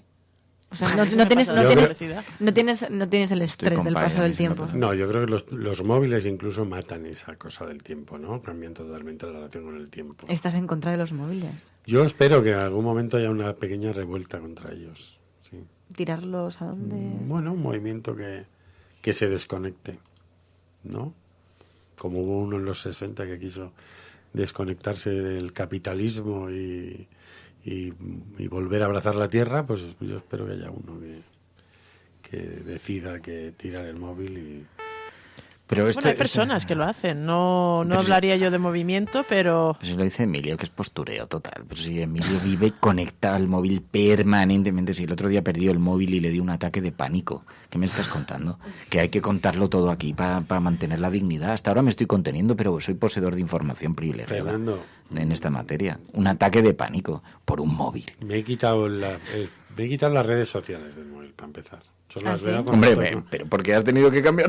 No, porque las porque veo has destruido el que tenías. Porque estoy cambiando mi relación con él. Ya, pero mira, María Galería, por ejemplo, deja el móvil en la entrada cuando llega a casa y no le interesa, no lo mira, no lo vuelve a consultar. Hay gente que sí hace una desconexión higiénica del teléfono móvil. Y es verdad que dedicas mucho más tiempo a otras cosas porque el móvil te quita mucho tiempo. Pero... ¿Y es generacional? No, mira, María Galería. Es una cosa generacional. También nosotros lo vinculamos mucho con el trabajo, ¿no? Que luego siempre estamos como pendientes de Twitter. Esa es la excusa. Pero en realidad... Es una excusa eso. Sí. Que es como, no, es que tengo que estar atento a la información. No vaya a ser que se tire un pedo a alguien al otro lado del mundo y no me haya enterado yo en 5 horas. Hombre, tampoco es puedes eso. Esperar un poco. O sea, no creo que nada provoque la caída del sistema. Pero, no sé, yo sí tengo una cierta... drogadicción, una cierta adicción con el teléfono móvil, confesada, sí. Pero bueno, también me tomo una copa de vino por las noches, quiero decir que... Y lo dejas en la otra habitación, ¿no? ¿Y soy yo el batallitas? Vamos, Oye, perdona, ¿qué te parece una batallita contar esto? Que me tomo una copa de vino por las noches. Me está preguntando Dargin qué tal con la esgrima. ¿Sabes que me ha apuntado de esgrima? ¿Qué te parece? Con el pequeño Fer. Voy a por un café ahora. Mi amigo Pablo Valle, voy yo. Pablo Valle, que te saca 10 años para arriba. Que es más mayor que tú, Emilio, todavía estás a tiempo. Se apuntó también a... ¿Hay gente mayor que yo en la Tierra? No encontramos muchos especímenes, pero quedan algunos. Pero no, mi amigo Pablo, que siempre nos reíamos, decíamos, tú cuando pintabais en las cavernas, cuando hacíais grafitis en aquella época, pues apuntó a esgrima y me lo recomendó él, me dijo, es un deporte súper exigente. Es una pasada de exigente, estoy muy contento. Tengo a mi maestro, que además le tengo que llamar por teléfono un día, mi maestro de esgrima. No se llama Giovanni, ¿no? No, se llama Eufrasio. Por cierto, que ayer no conté, ¿sabes cómo se apellidaba Giovanni? Beretta. Fue mi instructor de salto de paracaídas. Tuve ahí una experiencia de conectados con el arnés. No me pongas ojillos. Así, sí. Batalla tras batalla hasta Beretta, final. Hasta la batalla final. Hasta el día que ya no podemos contar más. Pero no, esgrima, vente un día. Fernando. Es un deporte muy exigente, ¿eh? Muy exigente. Conozco mis limitaciones. Sí, no haces mucho deporte. No. María se ha levantado y se ha marchado. Ha ido, creo que ha ido a por un café para ti, porque estabas como ya demandando un poco de azúcar. Es que tengo que tomar mi pastilla para la tensión. Bueno, pero la podemos tomar ahora. Esto es la cafetera, la sobremesa de la cafetera. Aquí Mira, una cosa que a mí me llama la atención mucho, que los medios no han tocado aquí, es esta noticia que ayer estuve leyendo en El País del espionaje que ha hecho la CIA a gobiernos de todo el mundo. Y ha estado décadas espiando las comunicaciones del gobierno español. Y no ha pasado nada. Bueno, es que país es... Acuérdate cuando pillaron que había intervenido el teléfono de Merkel, el teléfono de Mariano Rajoy, y cuando le preguntaron al gobierno español, dijeron algo así como, bueno, tampoco vamos a descubrir que en este casino se juega. Pero es que décadas controlando las comunicaciones del gobierno español.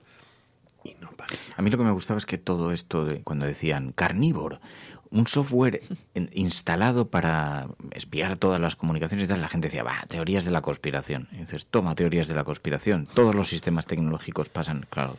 ¿Cómo no va semejante caramelo, no lo va a utilizar la CIA? Si todas las comunicaciones de Internet terminan entrando más tarde o más temprano a los servidores que están conectados en Estados Unidos, como que no se puede...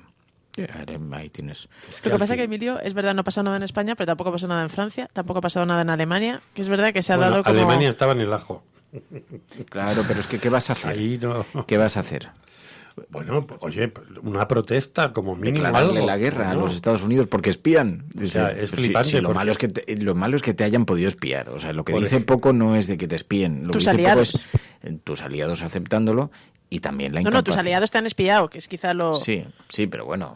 Dice, lo relevante. Pero Es que, bueno, que se espíen entre enemigos es hasta lógico, entre comillas. Porque Estados Unidos, desde la Guerra Fría, no tiene amigos ni enemigos, tiene intereses que defender. Que es exactamente como lo manejaban, como lo discutían. Lo raro, o sea, vamos a ver, lo criticable aquí es que el gobierno no haya sido capaz de garantizar que no te espíen, porque que hay espías por el territorio nacional, si alguien se cree que no está la CIA o que no está la KGB o que no está, o como se llame ahora, los servicios secretos y los servicios secretos de Israel, que si alguien se piensa que no están actuando en territorio español es que está enajenado. La cosa es que para eso se supone que tienes contraespionaje. Así es como funciona el mundo en las novelas negras. O sea, nosotros hemos espiado a Bush. No tenemos capacidad tecnológica para hacer eso, pero no te quepa ninguna duda de que cuando ha estado en España, y desde luego a todos los asesores de Bush que haya por España y toda la gente cercana, influenciable que haya alrededor, no te quepa duda. En nuestro territorio y en nuestros territorios, la cosa es cuando te pillan.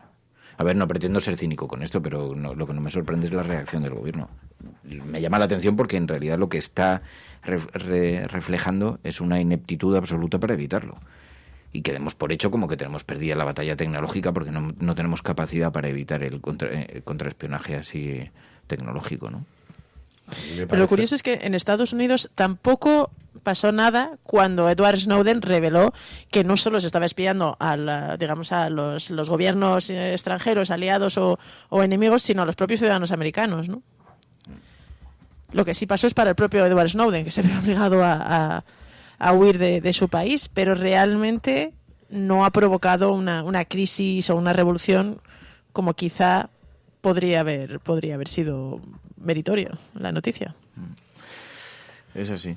Pero no, es como una especie de anestesia, ¿no? Yo digo, admitir como normal una cosa que no debería serlo, y eso que da para muchas series de televisión, porque de esto va a salir, vamos, de todo. Imagínate, por ejemplo, uno de los puntos que estaban controlando y que podían haber, bueno, si no fuera que igual ellos lo crearon, era el seguimiento que hicieron de la Operación Cóndor, ¿no? Porque se hizo desaparecer a miles de personas en las dictaduras del Cono Sur de América Latina, y ese era uno de los lugares donde estaban recibiendo toda la información. Eso es una salvajada, ¿no? Porque más allá de que luego contaran con o sea, la política norteamericana estaba jugando con las cartas totalmente marcadas, porque aquí te podía estar contando un embajador una cosa, pero tú estabas oyendo cómo le contaba otra a su jefe, ¿no? Y aunque solo sea por exigir un juego limpio, entre comillas, pues... Pero tú eres de los que piensa que si yo digo la palabra CIA, se activa algo que se pone a escuchar la cafetera. Pues mira, creo que la infoxicación sería tan alta si el sistema funcionase así, que no serían capaces de procesar. Yo también te digo una cosa, y además esto era una advertencia que me dijo una vez Iñaki Gabilondo, decía... En tiempos de oscuridad la gente se confía a los druidas y al rayo y al trueno. Y entonces ahora, como no entendemos muy bien qué es la tecnología, pues entonces nos da pánico lo que ocurre allí. Y es como, sí, nos pueden espiar por aquí, nos pueden tal. Pero la realidad es que la tecnología no está tan evolucionada. Inteligencia artificial para analizar todas las conversaciones del mundo. Ya, pues han tenido a Bin Laden viviendo a pierna suelta durante años. Es verdad que luego le han pillado. Pero han tardado unos cuantos años. Tecnológicamente, no, es que no se conectaba. Digo, bueno, ya, pero no se supone. Mira, te voy a contar una cosa que no sé si debería contar, pero voy a contar. Hay María, algún efecto batallita especial para cuando Fernando va a contar una cosa que no creo lo que debería contar. Aquí. Sí. Primicia informativa. No. Hubo un periplo de un mandatario extranjero que estaba en un avión y que pensaban ¿No sería una vicepresidenta venezolana? No, es anterior al periplo venezolano. Pensaban que iba a traerse a, no recuerdo si era Snowden o alguno de estos, que iba a sobrevolar territorio español. Y entonces aterrizó en Canarias. Y entonces aterrizó el avión con un mandatario latinoamericano y creían que traía escondido a Snowden o a... Evo. O a Julian Assange. Bueno, Evo lo dices tú, no lo sé. El caso es que hubo bastante discusión, hubo un debate bastante aireado en el gobierno y aterrizó un avión de un gobierno latinoamericano y entonces creían que ocultaba a uno de estos espías o como les quieras llamar, o delatores o como les quieras... Y entonces el gobierno se movilizó y bloquearon el avión, varios países internacionales pidiendo que se revisase y se registrase, pero las leyes internacionales te lo impiden, tú no puedes estar. Entonces se pensó en muchas cosas, en enviar espías llevando las bandejas de las comidas, muchas de estas cosas, pero fueron recibidas la comida en la entrada del avión y no dejaron que nadie entrara, porque al fin y al cabo era territorio extranjero, dado que el avión pertenecía al país. Y entonces yo tuve en esos días la oportunidad de... citarme en los oscuros callejones de la corte madrileña con uno de los más altos cargos del gobierno de aquel momento. Y entonces le pregunté y me dijo, está dentro del avión y lo sabemos. Y entonces dije, hostias, un escáner que atraviesa las paredes, micrófonos que penetran a la velocidad de la luz por las cañerías del avión, digo, deben tenerlo súper controlado porque tal. Bueno, el avión se va y cuando aterriza ni había nadie dentro ni nada. Y entonces le volví a preguntar al cabo de unos días y le dije, oye, pero ¿y este periplo? Y me dijo, no, es que contamos las bandejas de comida que habían pedido.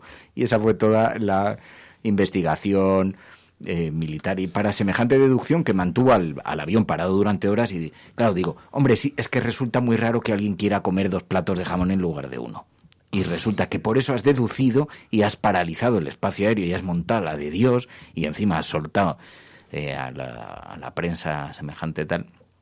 Y es un invento. Creo que eso te has equivocado, es una cosa de Mortadelo y Filemón. Pues sí. Entonces a veces nos parece que todo es muy tecnológico, pero luego yo voy con mi navegador y no tiene la última carretera actualizada. Y resulta que está en obras y tienes que dar un rodeo de 30 kilómetros. Y otro tío va con su navegador y se cae a un pantano porque no le muestra que le han quitado el puente. Y entonces cuando vas a tirar con tu cámara autofocus, que es la más rápida de la historia de la humanidad, según el anuncio aquel por la que te lo compraste, en 0,00001 milímetros, tu hijo sale desenfocado en el momento en que salta en la cama elástica. ¿Y por qué pasan esas cosas? Bueno, porque la tecnología está avanzada, pero tampoco nos volvamos locos, quiero decir. Así que si tienes a la CIA intentando analizar todas las conversaciones que se producen en este planeta que lleven la palabra CIA, cada vez que alguien hable de... Pedro y CIA va a tener que hacer una buena limpieza de sus discos. Lo has dicho varias veces, lo sabes. Sí, y he añadido también Bin Laden. O sea, tenemos todas las opciones posibles para que aparezca un tío por el Y ahora hay unas antenas de estas gigantescas que están dirigiéndose hacia la cafetera. Hacia aquí. Sí, eso o nos van a servir unas bandejas de comida. Así que ves pidiendo menú. Sí, esto es así. Que yo tengo mucha desconfianza, que soy un poco... Bueno, el problema también es que al final necesitas a alguien que revise toda esa información, ¿no? En este caso, aunque le llegara a la CIA la transcripción de la conversación que estamos teniendo, alguien tendría que luego revisarla para evaluar si es relevante o no es relevante para el interés nacional. Y ahí es donde tienen el problema. Decía, de hecho, infoxicación, o sea, tienes que analizar miles de horas, millones de palabras. Obviamente lo hace inteligencia artificial, un robot, pero vuelvo a contar el caso que conté de Trinidad Jiménez, porque asistía a aquella comida en la que se le juró... No habías dicho ese nombre antes. Que ibas... No, pero esta es otra cosa. Esta es otra historia que ya conté aquí en el programa, que a Trinidad Jiménez hubo una empresa de análisis de tendencias en las redes sociales que en una comida en la que yo estuve presente le juraba esto que iba a ganar, no recuerdo si era la alcaldía o que se iba a presentar a las primarias en el PSOE. Parece que fue las primarias en el PSOE, ¿no? O en la Comunidad de Madrid o alguna cosa de estas. Bueno, le juraban y le perjuraban que iba a ganar por el análisis de tal, y ya sabéis dónde está Trinidad Jiménez. Bueno, ha ganado, que ha ganado dinero en la empresa privada, porque se ha ido de la política. Pero quiero decir que estas cosas, si todo está muy bien, no, es que ahora ya se hace análisis sintáctico porque deduce la inteligencia artificial, la ironía que se expresa en las redes sociales y por eso sé que vas a ser el que va a ganar. Hombre, falló y era una empresa bastante sólida, no era... El tocomocho. Pero que es verdad, los druidas, o sea, bueno, podemos fabricar oro, a veces sí y a veces no. Bueno, a mí me llamaba la atención... Creo que tiene ya Sacarina. El tuyo no. Creo que llamaba la atención todo el rollo del pie de la vicepresidenta venezolana, y desde aquí cuando aterrizaron los aviones de la CIA que iban iban, bueno, ahí sí que no sabemos lo que llevaban dentro, ¿no? Pero seguramente cometían numerosas violaciones de derechos humanos, ¿no? Lo destapó un periódico mallorquín y tampoco tuvo ninguna repercusión, ¿no? O sea que... Y luego, ¿qué pasa en este país con Estados Unidos, no? No lo sé. Yo recuerdo la cabeza de Piqué cuando llegó Bush, que le hizo ahí 5 genuflexiones como si fuera... ¿Qué pasa? Pues que Estados Unidos es la principal potencia del mundo y es el imperio. Y cuando vienen a visitar las colonias y a sus McDonald's, sus embajadas, pues entonces se inclina la cabeza ante el poderoso hermano americano que trae sus monedas, sus dólares, para repartirlos entre la pobre gente. Fíjate, yo cuando veo Bienvenido Mr. Marshall, la figura del profesor me parece fascinante, porque siempre parece que es un poco el tocapelotas, el que mete el dedo en el ojo y era el único racional de toda aquella feria. El que dice, indios, parecemos, vienen aquí y nosotros gastando el dinero que no tenemos en trajes tradicionales, en recepciones, en cosas. ¿Quién va a pagar todo esto cuando pasen? Pasarán de largo. Y efectivamente es lo que ocurre en la película, que llega el hermano americano a hacer sus inversiones y no baja ni las ventanillas al pasar por la localidad. Bueno, supongo también el papel que hace Gabino Diego en Amanece que no es poco, ¿no? Que está ahí con los yanquis. En nuestra transición metiéndose ahí... Estábamos observando si van hacia la democracia por donde deben ir, ¿no? Ese papel que mete ahí chistosamente cuerda, pero que es glorioso, ¿no? Metiendo todo lo que hicieron y deshicieron los Estados Unidos aquí, porque parte de ese espionaje que le hacía precisamente fue en esos años, ¿no? A mí me encantaría ver, por ejemplo, los papeles que debe tener Estados Unidos sobre el golpe del 23F. A ver si un día se desclasifican, ¿no? Porque ellos tenían que tener su propia seguridad, tenían que tener una respuesta política dependiendo de qué pasara. Hombre, no creo que se pueda dar un golpe de Estado en los años 80 en España sin que Estados Unidos esté totalmente informado de quiénes, cómo, cuándo y a dónde van. Las 5 antenas que no estaban dirigidas hasta aquí, hacia aquí se están girando ahora. Sí, pero fíjate, me dijo Felipe Voy González, a por unos croissants, ¿eh? ¿Vas a traer croissants? Sí. ¿En serio? Sí, bueno, vamos a traer el azúcar. Que es la sobremesa de la cafetera, y en la sobremesa de la cafetera se sabe cómo se empieza, nunca cómo acaba esta sobremesa. Como las grandes historias, ¿no? Las grandes historias nunca se sabe cómo terminan. Así es. De todas formas, nos vamos a marchar. Yo me tengo que ir para la tele. ¿Qué dices? No. Tengo oscuros callejones, mucho más sórdidos que este, que observar. Este no es sórdido. Queridos amigos, vuestra sordidez es encomiable, pero hay... Otra que me espera, ¿no? Hay barrios bajos del periodismo ante los que me tengo que ir a la tele. ¿Sí? Sí, no tengo que igual me toca con gente maravillosa, pero a veces me toca alguno así también pinchón. No, pero en general yo soy feliz. Ah, digo, ¿qué has traído? Pero tenemos que brindar, ¿no? Vamos a brindar. ¿Por qué brindamos? ¿Y de qué vas a hablar hoy? ¿Tienes algo que decirnos, Emilio? Venezuela. ¿Del Mobile World Congress? ¿De qué? ¿De deciros? ¿Traes alguna noticia que darnos? ¿Porras? No. ¿Eso qué son? Está lleno de crema. ¿En serio has traído una especie de barras de crema asesinas? Sí, no sé. Pero son croissants. He preguntado por WhatsApp. Yo he preguntado por el WhatsApp y nadie me ha contestado y entonces he dicho... No, perdona, te he contestado yo diciendo que sí que te trajeras desayuno. Ojo, pues llevamos una racha porque yo ayer traje croissants. Llevamos una racha que voy a tener que ir a esgrima 3 días más a la semana a bajar este barrio. Bueno, yo hoy saldré a correr. Vais a tener donde clavar las espadas. Madre mía. Certeras. Yo voy al cine hoy, que veo vuestras espadas de amor. ¿Qué vas a ver? Me han dicho que la versión de Mujercitas es amor. Bueno, no la he visto, pero he visto. ¿Está bien? Yo la he visto. ¿La has visto, Pai? ¿Pero es broma sí, o es está verdad? bien. Me estáis tomando el pelo. Que no, que está bien. Dicen que está muy bien. Qué rico. ¿Tú la has visto, Pilar? Sí, yo la he visto. A mí sí me gustó. En la radio estaba prohibido comer. Me encanta porque esto es como la hora del recreo. Entonces estáis con vuestra servilleta cogiendo el cuerno o su una merienda. palmera. ¿Tú eras de cuerno o de palmera? Hostia. Pone chucho de crema. Yo era muy de cuerno. ¿Qué es esto? De cuerno, sí que le pega. De cuerno con chocolate. Lo que pasa es que también de palmera de chocolate. O sea, todo con chocolate. No volver a congelar. En mi época no había debate sobre la comida basura azucarada. Es un producto descongelado, ¿eh? No. Está rico, es verdad.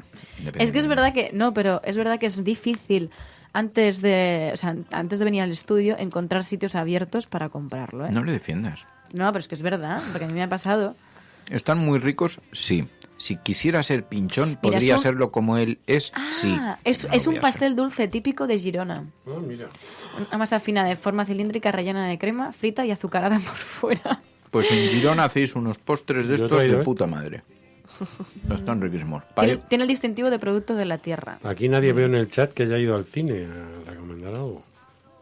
Star Wars. No es mi mundo. No. Jojo Rabbit también es interesante. Yo es que no he visto ninguna últimamente. Yo quiero ir al cine. Es que no sé si es mucho esto. No sé, me dicen que hay algún problema con la aplicación, que se están produciendo repeticiones con mucha frecuencia. Decís una frase, se vuelve a repetir. No sé si era un problema mío de la aplicación o de la CIA. Ya está. Me dice mi tía Blanca. No, pues supongo que tiene que ver con el... Puede ser con la app. Últimamente habíamos tenido... Sí. Habíamos tenido algún problema. Bueno, oye, que me tengo que poner un jersey. Un jersey y una chaqueta. ¿Qué te vas a poner para ir a la tele? Un jersey de cuello alto. El uniforme tailandés, ¿no? Pues es que ya lo he llevado alguna vez a la tele, pero digamos que es que no están en sintonía con un icono pop como yo. Llévate una camiseta con la bandera de Venezuela. Yo ya no voy a convencer a nadie de que hay que vivir de forma diferente. Ya paso de vosotros. Me voy vestido como quiera, estoy ya que griten. Sí. Que es el día de la radio, ¿no? No es el día de la radio. Emilio, ¿querías decirnos algo? 1917 la he visto, que dicen por ahí. La vi la semana pasada. ¿Querías decirnos algo con este producto catalán? Yo me voy ahora a entrevistar al poeta Antonio Gamboa. Parásite. Coño. Parásitos. ¿La has visto ya? ¿Te ha gustado? Sí. ¿No merecía tanto el Oscar? El coreano no te ha llegado dentro. ¿El coreano no te ha llegado dentro? No mires nada indecente en mis palabras, querida amiga. Como el otro día, no sé cómo... ¿Cómo te perdiste el otro día?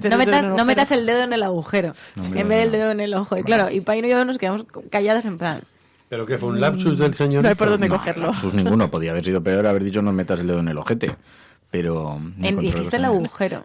El agujero está ahí.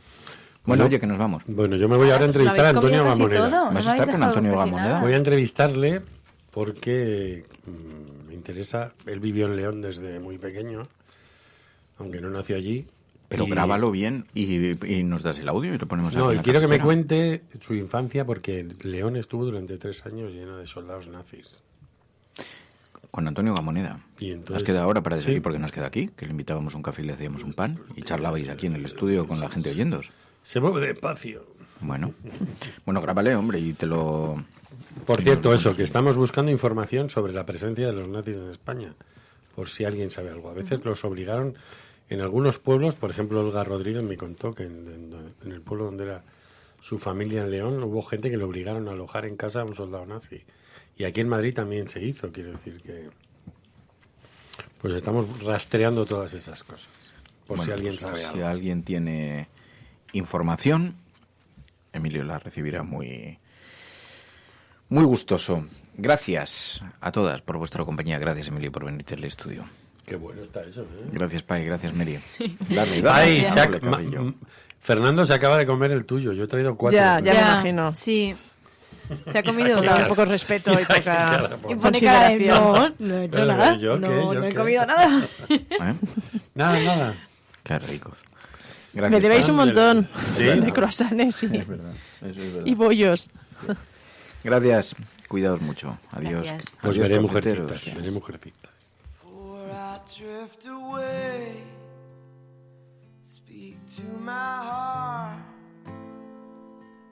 La Cafetera es un programa de radio que se financia gracias a las aportaciones de los oyentes. Si te gusta el periodismo que defiende y sientes que te acompaña, hazte mecenas y ayúdanos.